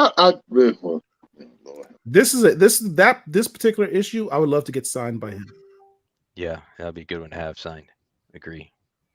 Is that Rocket on the bottom? That's kind of crouching. I believe so. Yeah, I think so. You can see Static kind of hidden in the background there. Yeah. Okay. I've got 2 more, I think. So I just like this one just because it just grabs your attention. So can I just point out the fact that this cover is done by Torrin Clark, and I got heat when I said Torrin Clark is going to be the next Alex Ross, and people are like, "Oh, it's not going to happen. Alex Ross is phenomenal." Okay, Alex Ross is phenomenal. Look at Torrin Clark's work in 2023. In fact, he himself today did a post on Facebook. I think I shared it in Face, in which Torrin Clark talked about all the work that he's done this year and how proud he is of his own work. Deservedly so. Mm-hmm. This brother's doing fantastic cover work. And it's right up there with Alex Ross, in my opinion. You got Torrin Clark. Torrin Clark, man. He's that dude. He's that dude. Nice. You got 2 brothers on the cover too. People need to recognize Torrin Clark is that dude. Wow. What I'd like to find is what if there's ever any comic. I was just thinking about this today. Are there any comics in which he ever did interior work? I don't know the answer to that. Let's see. Here's another. C. Cole saying Shadows of Dakota number 3 cover. C. Jamal Campbell. We'll pull that one up after I cover my next few. Okay, so this one here. I have both of these. Yeah, I do too. Silver Surfer Thor. Yeah, this one is nice too. Yeah.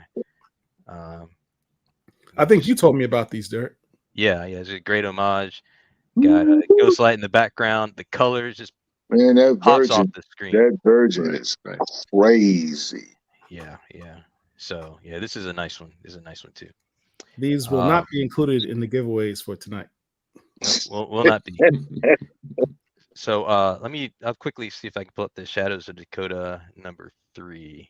Does anybody remember that one? Not off the top of my head. I know I got most of the covers for that run.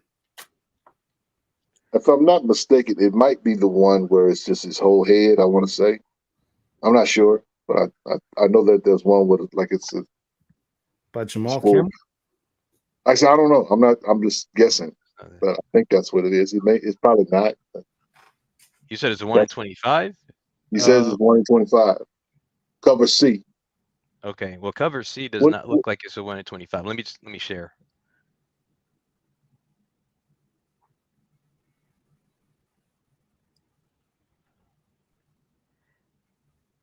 Oops, hold on, hitting the wrong buttons all over the place.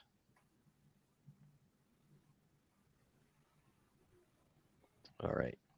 So I don't know this. I don't think this is the one. This says cover C, but it doesn't. Well, there we go. But it doesn't say 1 in 25, and the price on it is not a 1 in 25 price. So I don't think this would be it, but maybe C. Cole, Static, and Ebon staring down. That's what it each other says. to communicate. It says cover C, and it says Jamal Campbell. But it may not be a 1 in 25. No, he says no. It's Static and Evans staring down at each other between the gate. That's it. That's it. That's the one he's talking about. That's it. Yeah. How many Okay, people own all right. this? But it's I not. don't It's not listed as a 1 in 25. That's the only thing. I don't even know if I own this one. No, I don't have that one. I know that one. Well, this website. That's kind of hard. Well, look at the price on the website. They're are they sold out? It's saying it's available £4. Oh, currently unavailable. I missed that. Okay. Oh, I do have it. Uh-oh. It's my CLZ. I do have it. Nice. Okay. Yeah, that's a nice one. That's a nice one. That's when you know you have too many comic books when you don't even recognize you got something. Yeah. What's up, Paul? First world problems, I tell you. Mm-hmm. So what's up next? Time to give away some stuff, man. Contest time. All right. Contest time. Uh-oh. We want to thank each of you who have been waiting for this moment. Time to give away some stuff, but we're going to have a contest first. Derek is going to put up a pixelated image. Well, I'm gonna do some warm-ups first, if that's okay. Okay. We're going to do some warm-ups, get you guys into the game before we actually have the contest. Your job is to figure out what it is, what cover it is. And that's how you win. All right. And is picking a good time. Is having a hard time to load these slides. Let me try again.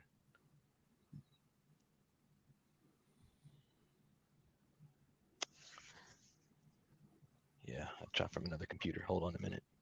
Yep. So, While we're doing while Derek's doing that, are there any other covers or whatever noteworthy covers you think from the year that's any other noteworthy covers? Looking through some stacks here. Let me ask y'all this. What do you think is the hardest? What is the hardest milestone cover you've ever seen? Deep cuts. Yeah, I love that. Yeah, deep cuts cover. That was gorgeous. What do y'all think is the hardest milestone cover you've ever seen? The hardest milestone cover I've ever seen. Hardest one. I don't have them next to me right now, but I did. So Phil is asking, what are we going to pick up in 2024? Hopefully my goal next year is to get my goal next year, Phil, is to become a Black comic collector, and I think I will officially get the rank of Black comic collector when I formally get a Fantastic 452 in my collection. Because to some people, I ain't a Black collector until I get that in my collection. So I'm hoping this is the year that I get a Fantastic 452. That's what I'm shooting for. I don't really have any other grails. It would be wonderful to get an Eben, but I don't know if that's going to ever happen. I have a Fantastic 452, but it's not in good condition. I would definitely like to upgrade my copy. That would probably be my goal. And Aquaman 35. That's my birthday grail. I want to get that. I want to get a good copy of that. You get your cut. You got you. I'm just saying, bro. You told me that. You said, but you just, just, that's one thing I love about Savant collectors. You know what I'm saying? They can sit up and talk trash. You know what I'm saying? Because if you ain't got what they got, it is what it is. It is what it is. But yeah, I got it. That's my hope is to get a Fantastic Four 52 in the collection, so I can be validated by the the cult of Boston, the Black comic community, the Illuminati. Paul, does the facsimile count? I got a facsimile. They don't count. Fantastic. Now that Mobius static, I see it, good team. I see that Mobius. That was nice for y'all. Now that's nice. My favorites of the milestone covers. Very nice. Of the modern movie and the old. Okay.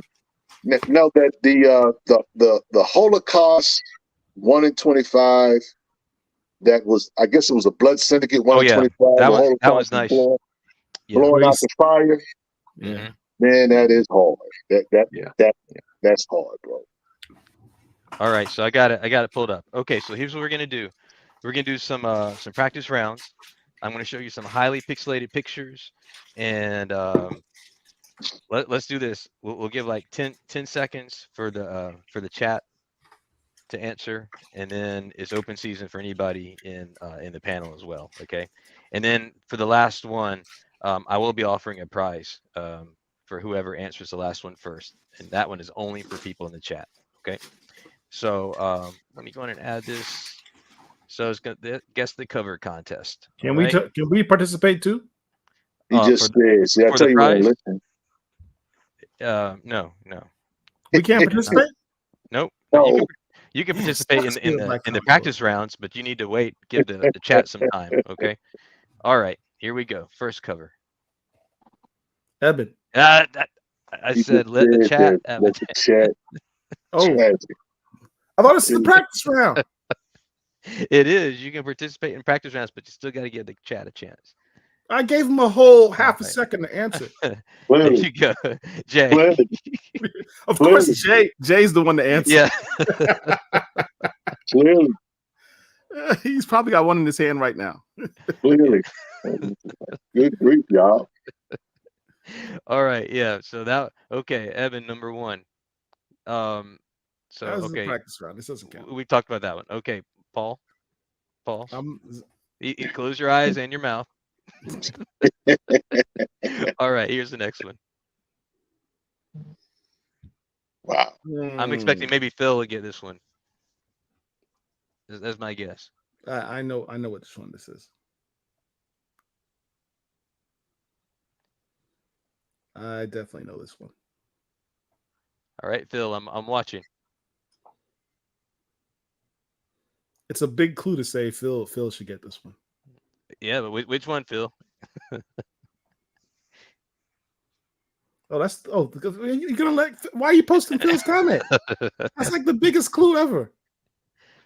Okay, a panel can guess too. Jungle Comics. Yep, you know 69. which one? 69. There you go. Jumbo Comics number 69 from 1944. All right. Okay. I need to make sure. Hold on. Let me make sure I know how many more we have before we get to the last one. Okay, so we have two more. All right. Next one. Easy one. This is the easy one. Think my birthday. Nobody cares about your birthday, Paul. No one cares about your Aquaman 35 birthday either. I know they don't. I tell you, the brother is trash. There we go. It's my birthday book. Luke Cage, number one. Hero for Hire. Yep. Hero for Hire number one. All right, good job, chat. Okay, we got one more, and then we're gonna go to the one for a prize. You didn't reveal the unpixelated version. Here we go. 1972. Yeah, a lot of people got that one. I should have pixelated it more. You need to pixelate these Great more. job, guys. Okay. All right. Next one. I think this is going to be easy too. Be a lot of people answering this one. You got to increase the pixelation. Yeah. We need to do these more often. I agree. Okay. Come on, man. This is easy. See, last week you said I pixelated him too much, so I made him lazy. You gotta pixelate him. You gotta pixelate him more than this, man. This is too easy.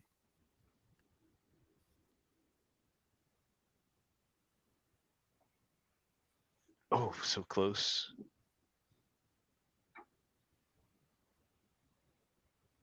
It's really close. There we go. 117. Off Brian, 117. Yep, first Falcon. All right, so here we go. Okay, so everyone, I'm not going to tell you what book you're going to get because it might give you a clue on the title. This is actually a pretty easy one to guess. I need to ask the panelists to stay quiet. So Paul, close your mouth and your eyes. Man, come on. I'm going to put a starting line on here.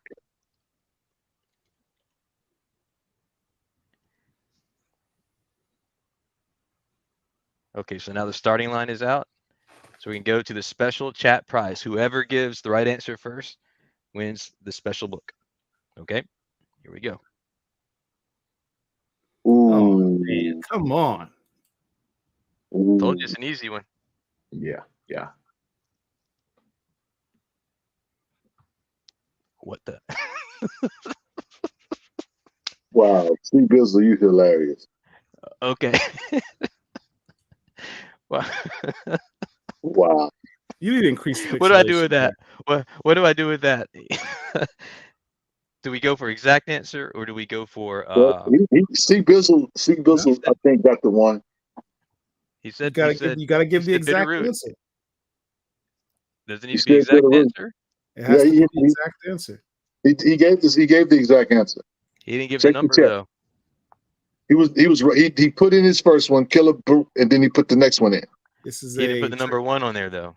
Okay. So if that's the case, I'm unfortunately that's Jay. unfortunately, Couching and Slouching, we're gonna have to. That's Jay.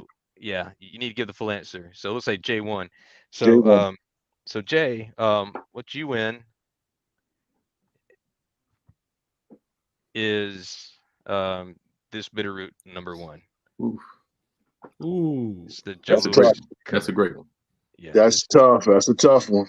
Yeah. So this is the Badlands. I 30, think it's the Borderlands. The Borderlands variant. Blocking all y'all.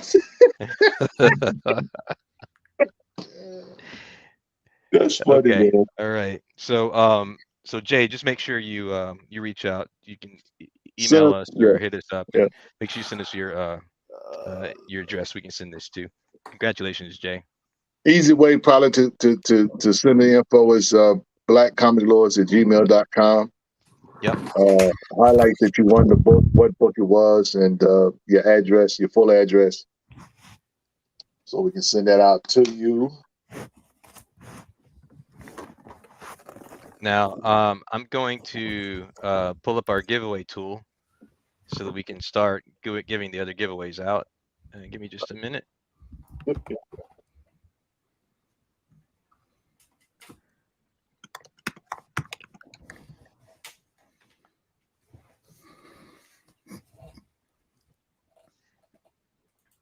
Okay, so the first one, this is only going to go to people. This is only going to go to people that put in a certain phrase, because this might be something that not everybody's interested in. So if you are interested in the Blue Marvel action figure, then what I want you to do is put pound Blue Marvel in the chat. If you're interested in getting in the book, put pound Blue Marvel. Yeah, pound Blue Marvel in the book or in the chat if you're interested in this one. Did you say the book? See, this is sorry, not the book, the action figure. The action figure. So I know clear on that one. I know Couching and Slouching, you said you were interested. So hey, good luck to you. I see Jay coming back in again. Yep. All So right. Christopher the Great. Yep, got. Okay, so we'll give just another 1 or 2 minutes for that one. Gordon. Just_Mel.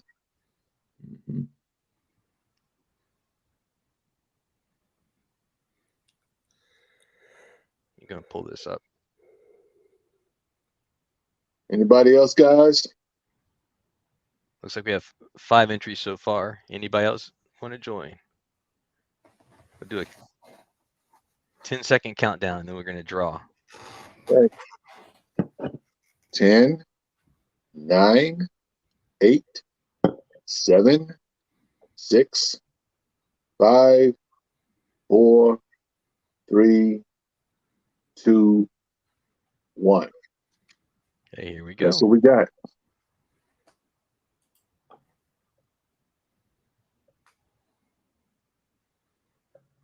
Gordon. Gordon. All right. Congratulations, Gordon. Be sure to email us at blackcomiclords@gmail.com. And thanks for all your support, Gordon. Yeah, Full, thank you. full address, please. Full address, please. Yep. All right. Actually, I need to write some names down while we're going. So, Khatib, did you have some that you wanted to give away? Yeah, I do. Okay. I have a kind of a random grab bag of Milestone 1.0 books that they were just extras I've had around. So this was Icon Worlds Collide with Superboy, that one. Oh, nice. We have the Polybag Worlds Collide event with the stickers. Yep. And 2 hardware issues. All right. So is that all one? Is that all one package? Yeah, all one package on this one. Okay. So this is just going to be wide open to anybody that's put comments in the chat. So I feel like we've had more than 17 people to put comments in the chat, but that's what it says right now. So if you haven't participated in the chat and you're interested, then make sure you do it very soon.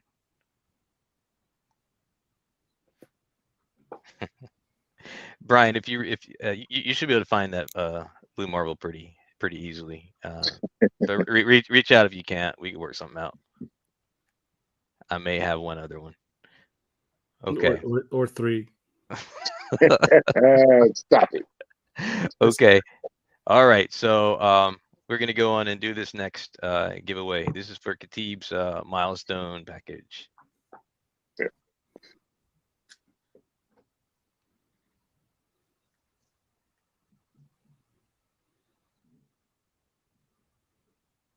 Just Mel. No. Congratulations, man. So Just Mel, once again, just email us at blackcomiclords@gmail.com. Send us your full mailing address so we can get that out to you.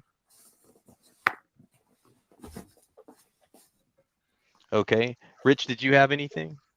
Yes. I have my first giveaway is going to be a couple of books and some other stuff. So what I'm going to do is I'm going to give away a put me up so you can see. Everybody can see.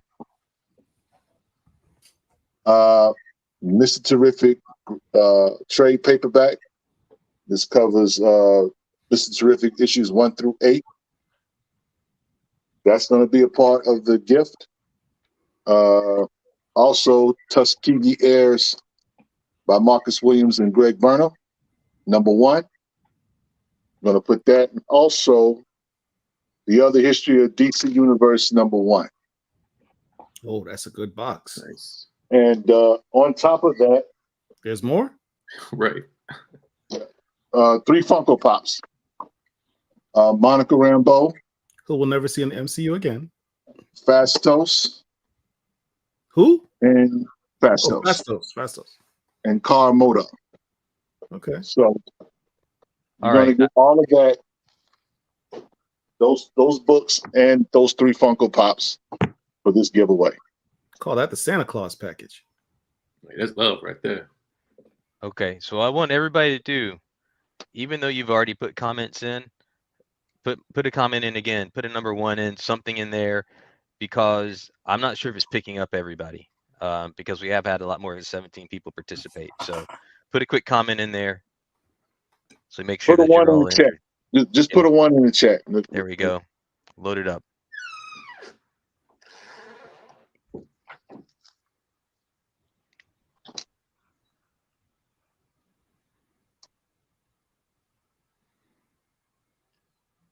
All right. Now, while we're waiting, I do have another giveaway. I mentioned the Silver Surfer Ghostlight #1 that's signed by John Jennings. So we'll also be doing that one after Rich's giveaway. Also, one more. This will be one to give away. This is Luke Cage #7.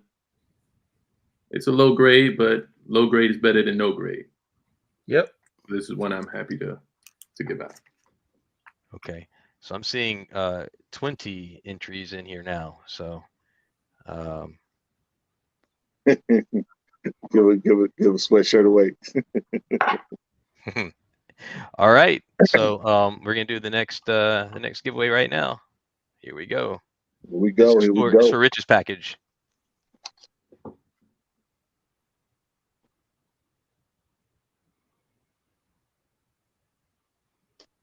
Mark Robinson. Nice. Congratulations. Congratulations. Mr. Mark Robinson, we're going to ask that you please contact us at blackcomiclords@gmail.com. Give us your full name and full address. I will get that out to you within the next 5 days. Give me a couple of days to get it boxed up and packaged and sent out to you. Congratulations, Mark. Appreciate you. All right. Let's see. So we'll do the Silver Surfer Ghostlight next. So again, show it to you. Got the John Jennings autograph on it. So #1. So I'll give you guys 10 seconds to make sure you've got your names in here. And we're just gonna do the draw again button after that.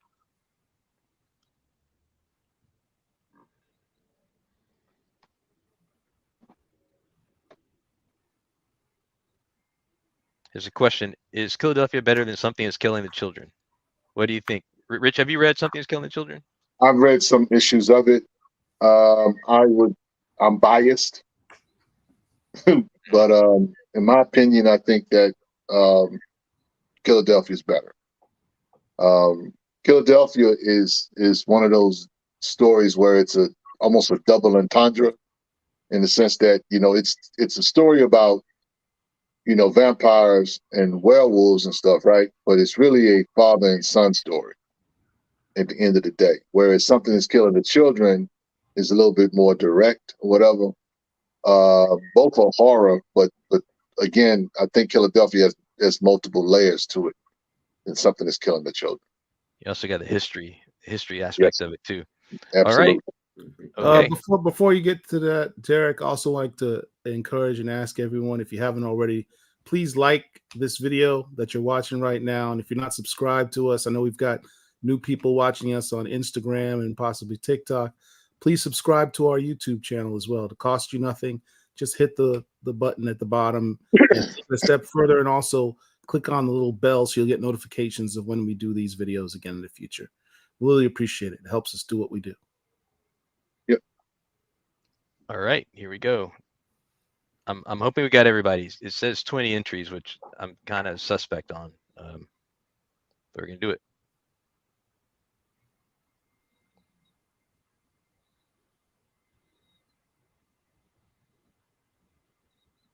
Oh, Phil. Big Phil. Phil in the building. And I forgot what that was for. What was that? Oh yeah, Silver Surfer Ghostlight. Congratulations, Phil. All Autograph. Right. He gonna enjoy that. Shout out to DJ Big Phil. Yeah, 33rd Okay. to 3rd Media. All right, we got Khatib next. Yes, sir. Giving away Luke Cage, #7. Hold on. He said, "Don't play with me, Derek." Derek's like, I don't remember what that was. I completely forgot. Let's switch that book around. That's funny. All right. Yeah. Luke Cage, #7. SR is saying it didn't pick him up or her. Let's see.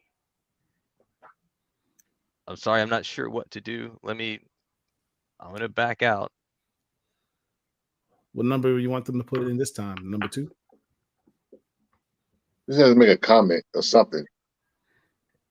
I mean, Yeah, right now it should be picking up everybody who's actually put something in at all. You know, the other way we could do it is we could just say, hey, just put the number 1 in chat or something like that. But if we want to do that, maybe we'll do that for the rest. Hold on. Everyone put number 1 in the chat right now. Just all you need to do, put number 1 in chat, which we've already asked you for, but we'll give another minute or so. SR, make sure you put a 1 in there.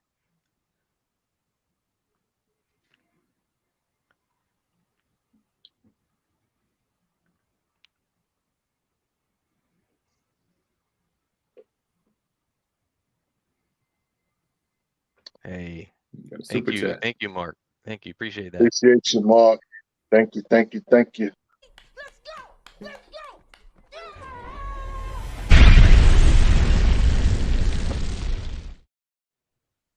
Helping us pay the bills. Appreciate that, man. Helps us to keep this thing going. Yep. Okay. It does. I'm thinking it's the numbers just not updating, even though there's got to be more behind that, because I see more 1s coming up behind here.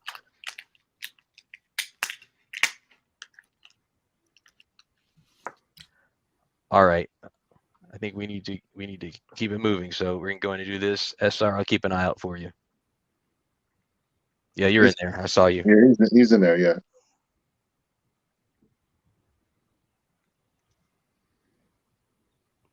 Mark again.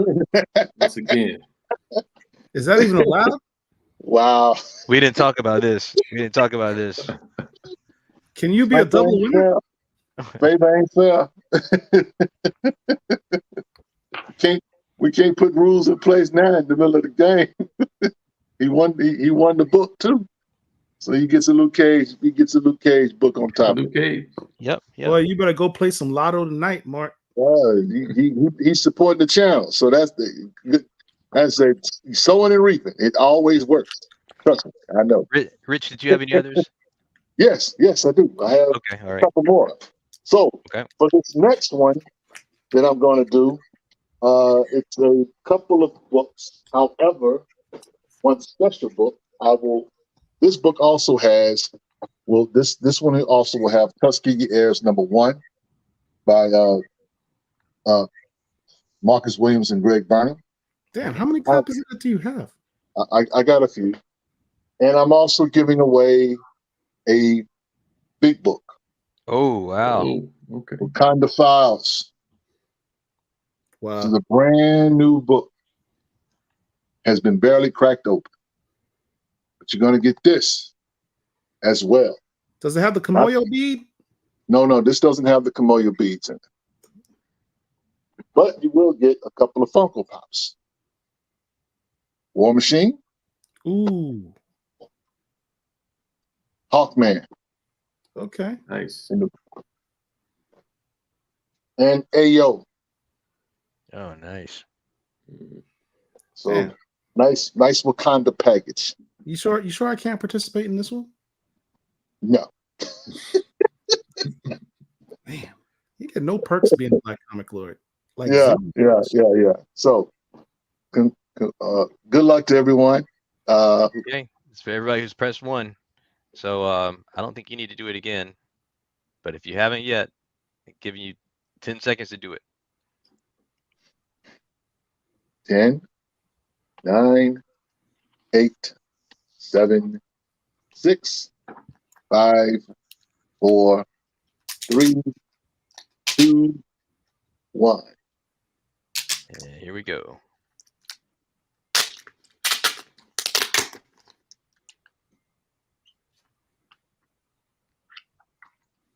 Oh, Blurred Forever. Blurred Forever. Ooh. Some UK shipping.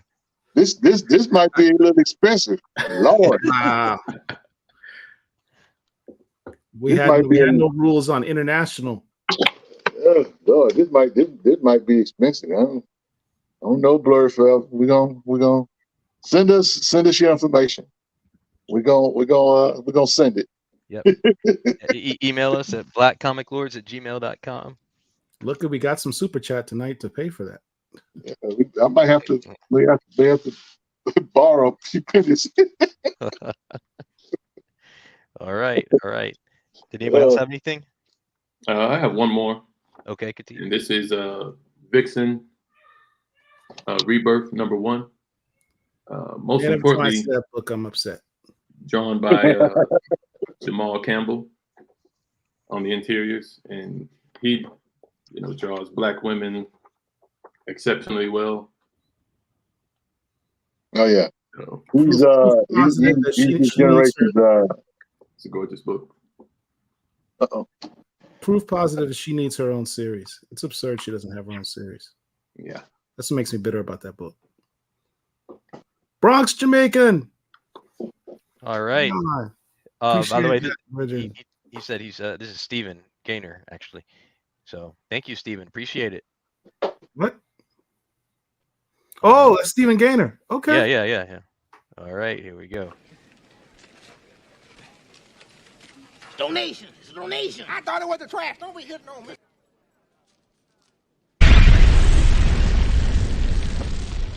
Thank you.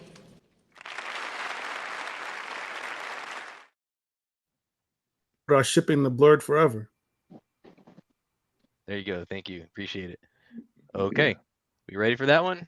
Here we go.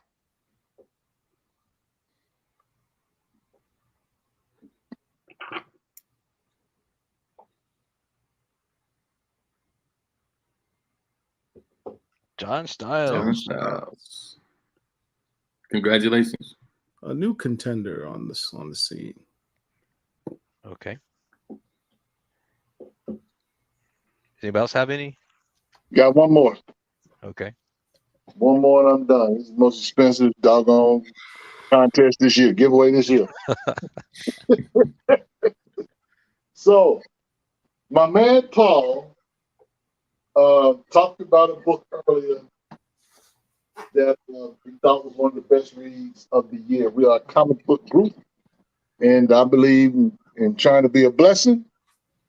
And so what I want to do is I'm going to give away the full run of Waller versus Wildstorm.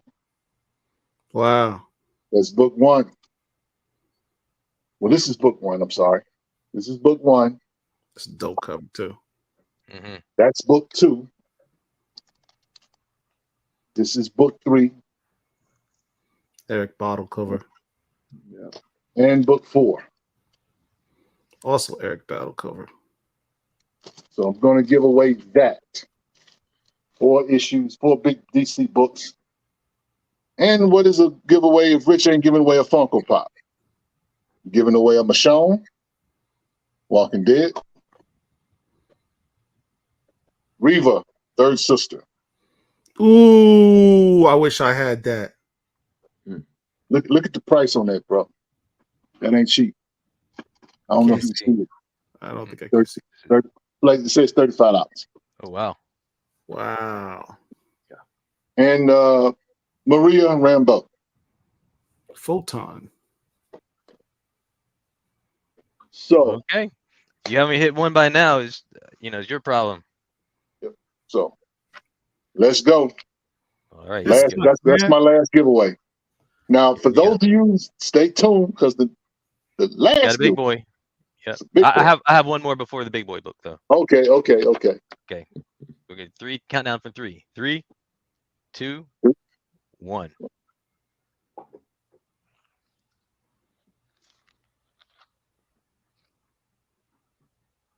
Where is it? Jack the Gamer. You didn't share it, Derek. It's not sharing? Oh, sorry. It was Jack the Gamer. Sorry about that. Jack the Gamer one? Mm-hmm. Okay, so Jack the Gamer, we need you to send us a email to blackcomiclords@gmail.com and give us your full address, and we'll get this out to you in the next several days. Give me some time to box this stuff up and send it out. And for you, Blur Forever, definitely be patient because this is something I'm going to have to go to the post office and mail off personally because it's international shipping rates and all that. So I need you to bear that out. Also, while we're talking about this, guys, please send us these emails at your earliest opportune time, because we don't want a week to go by. We hadn't heard from nobody. We're going to assume you ain't want the prize. I think we can give, how many days we want to give on this before we get actually, how many days, guys? Like 7? A week? Give everybody a week? We'll give a week. Yeah. Okay, so you have 7 days, 7 days from tonight to send us an email and your information if you want a prize tonight. If you don't contact us by then, I get it. If you don't contact us by then,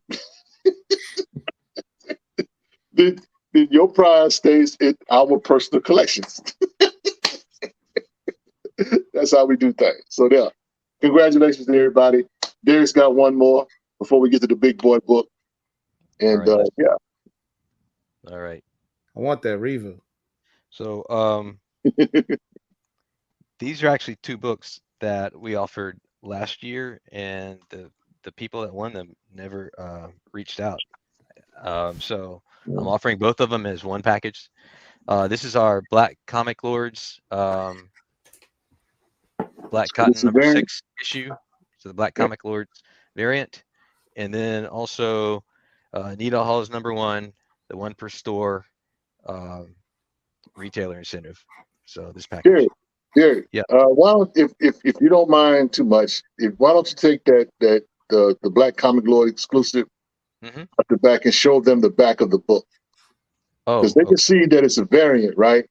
But we want them to know that this is a Black Comic Lords exclusive, because it has our logo on the back of it, on the back jacket. Limited to 250 total made. 250 issues.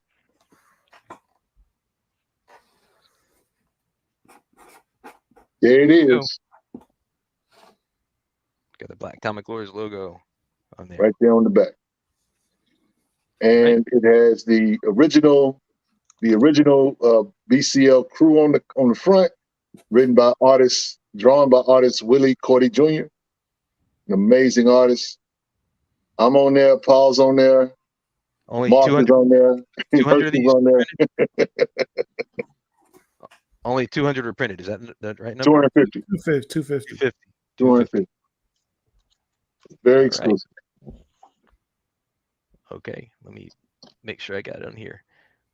And I'm going to count down from 3, 3, 2, 1. Let it go.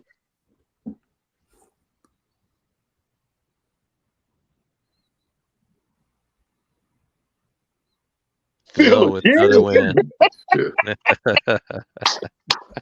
Yeah. You know what? That's good. Actually, Derek, you ain't got to spend extra on shit. Really easy, Phil. That's right. Yeah. Wow. All right. That's a doggone shame. See how good things with God, how good God is, Phil. Phil woke up out of a sleep, joined us, and won 2 prizes. The Lord is good to some of y'all. That's what's up. So yeah, congratulations to all the winners. Again, please send us an email at blackcomiclords@gmail.com so we can get this out to you. Again, we're going to give you 7 days to send us your contact information. And even after that, please give us time to package these up and ship these out to you. We want to also explain and stress that these are not quote unquote 9.8 books. They're raw. They have defects. They're free. So please don't put a price on free. Good question from Jack. So anybody who won in the email, it is a good idea to also remind us of what you won, even though I am taking notes. But just it'll make it a lot easier for us if you help us keep it straight. Include your everybody. I've already stacked my name, the names of the people. Now I will say this: whatever your name is on YouTube, the name that you're using, make sure you connect that to your government name, and so we can send it out to you. You know what I'm saying? Because You send me an email. Somebody just randomly can send us an email and say, I won last night. Well, what did you win? Well, what was your name? We don't want to get nobody defrauded. Hey, Yeah. shout out Good to chat. Bo Big HHB3. Thank you. Thank you. Just joining. Hope everything is well. Appreciate you. Thank you for the super chat. Join.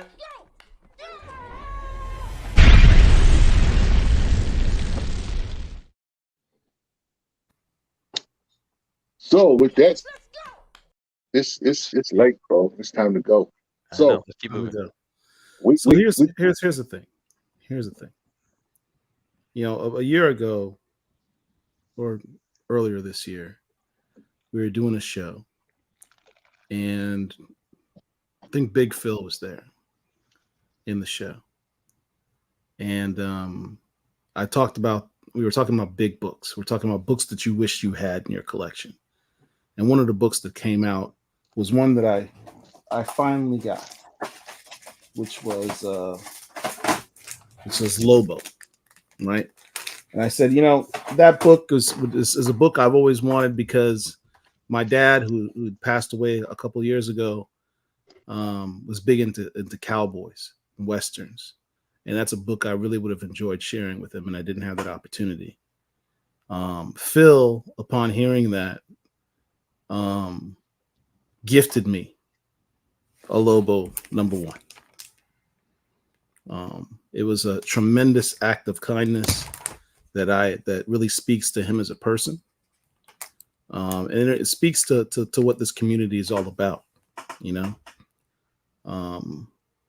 the camaraderie. We joke about, you know, the brotherhood, what have you, and being trash, but in reality, there's a lot of support and brotherhood within this community, and it's something I'm very proud of. There's a lot of conjecture about what Black Comic Lords is all about and who we are and who we think we are, and it can get a little lost in the mix sometimes. But the important thing is that ultimately we're fans. We're fans of these books. We're fans of these characters, and we're fans of the Black comic creators that toil to make these works. And that's it. At the end of the day, we want to be the nexus point where creators and fans can come together and just enjoy the hobby, free of all the extras that come along with it. It should be a safe space where everyone can just be a fan. And that's it. A lot of us, I mean, Richard makes a statement all the time about when he was a kid, he had no one else to talk about his comics with. I had a very similar experience. You know, I was very, very isolated in my fandom. Having a space like this is something I really would have enjoyed when I was younger. So I want to pay it forward, and I want to offer up Lobo #1 as my giveaway. What do we say we were going to do this? Phil had asked a question. What was the name of the horse that Lobo had? Whoever's the first who can give the answer to that, not you, Phil, will win this book. Put it in the chat. You have 15 seconds. Actually, you have 10 seconds because I don't want people Googling it. 10, 9, 8, 7, 6, 5, 4, 3, 2, 1. Hey! You are the winner of Lobo #1. Wow. Congratulations, 6AG. Yep. Shout out to Big Phil, paying it forward, man. Appreciate you.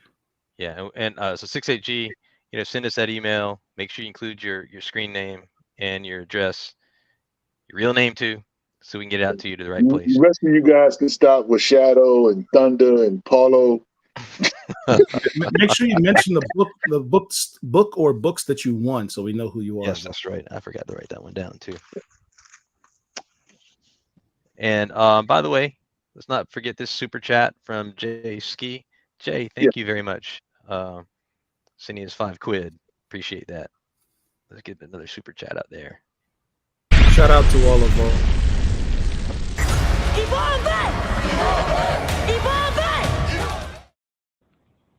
shout out to all our BCL members and the other side of the pond. We're getting more and more of you every day. Appreciate it.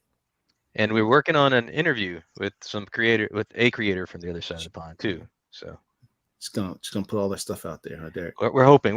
How about that? And speaking about going forward, we were very blessed to have some really dope interviews this year. And I hope you guys were able to catch a lot of them. If you want, you can check it out on I'd encourage you to check it out on our channel. But the idea is that we're gonna keep doing that and hopefully do even more and better interviews in the future. We have some things that are in the mix.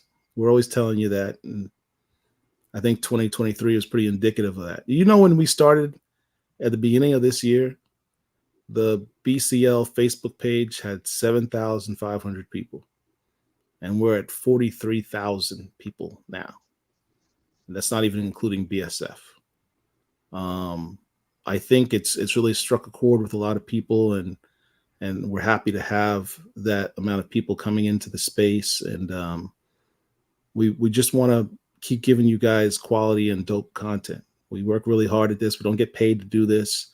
All the money we make in a super chat goes into running all this, because it's the rest of it's actually coming out of our own pockets. So this is a labor of love. We enjoy doing this. It's a lot of work, though. I ain't gonna lie. There are times it's quite stressful to keep all this stuff going all the time, but we appreciate each and every one of you who showed us support every time you come in and week out. We appreciate you.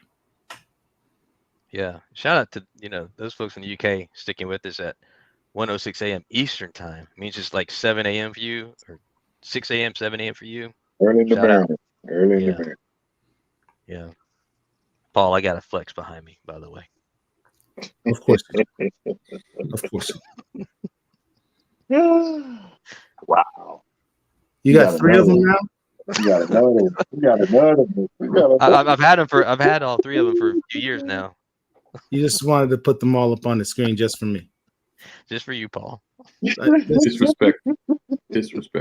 Thank you, Khatib. Disrespectful. This is how this guy is to me, week in and week out. Wow. Can I say something to Can I trade you one of my raw copy for one of those slabs? That's funny. You guys no, that's not happening.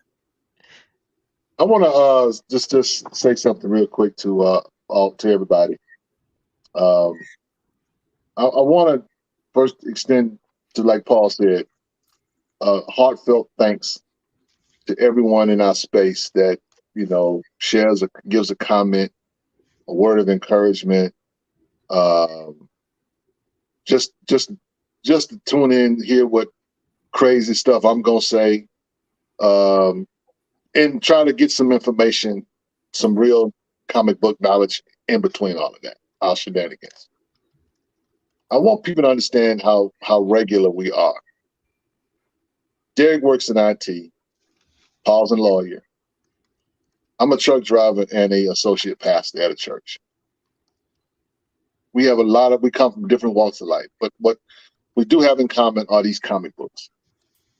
It allows us to have fun in a space that a lot of places we're not welcomed, or we're not able to be 100% authentically ourselves in regards to our Blackness.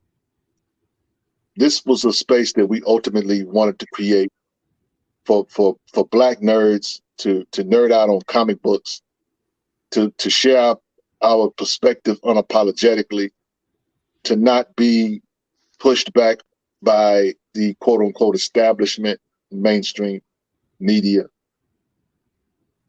The whole thought of it is, to Paul's point, when I was a kid, didn't have spaces like this or whatever. Now we have spaces like this. We have to be responsible for it. And I will tell you that what we do in this space, you guys don't see. We show up for a couple of hours once a week or whatever, and we We share, we vent, we give our heart, we do what we do because life is hard. And we all, like I said earlier, I mentioned that, Derek has responsibilities, works in IT, calls an attorney. That's a load by itself. And I'm a preacher. So we carry a lot of weights in these spaces where we can be light. Well, we can breathe, we can exhale. We want to continue to do that for you guys in 2024. The biggest thing I want us to really be mindful of is that we're nothing without you. We solicit your financial support. We solicit your emotional support. Black Comic Lords is not about us. This is your space. Facts. This is your community. These are your stories. These are your creators. This is yours. It's not ours. All we are is stewards. We're gonna rock hard doing it. We're gonna do it unapologetically. Are we gonna be able to please everybody? Absolutely not. We're not here to do that. But what we are here to do is create a space that's tailor-made for you and your experiences, for you and what you believe in. We don't have to listen to other media. We don't have to listen to other podcasts. We have our own. And as Captain America said in the movie Civil War, the best place is our own hands. We can't trust our stuff with someone else. This is for us, by us. We are a niche within a niche within a niche. And we salute each and every one of you for being there for us. You make getting up on Sunday nights, you make it easy for me to do the shows. Friday when Paul, bugs out with Mark, you make it easy for him to do it. For Derek, when we give him these many tasks to produce these shows and the website and things of that nature, it's a labor of love. And you guys, you make it easy for us. It's because for people like Khatib that's on our staff that do the work behind the scenes, our staff make it easy for us to do the things that we do. We have people like Khatib on our squad, so we don't have to be burdened with the mundane stuff or whatever. So we can really bring you the shows and the content that you want and we believe that you deserve. So thank you as one part of the Black Comic Lords Overlord Squad. Thank you from the bottom of my heart for all that you do for us, because we feed off your energy. So again, I just wanted to say thank you. Paul, Derek, floor is yours. Here's to 2024, gentlemen. Nothing but the best. Salute. So, with that being said, from the stronghold that is Black Comic Lords and Black Superheroes Forever fam, it's your boy Rich with Khatib, Derek, and the Chief Dondada Paul. We say thanks. God bless you. Until next time, which will be 2024, we'll be right here. And as my man said in Deep Cover, stay black. Peace. Thanks. All the best. See you next year. Thank you. See you next year. Happy New Year, y'all.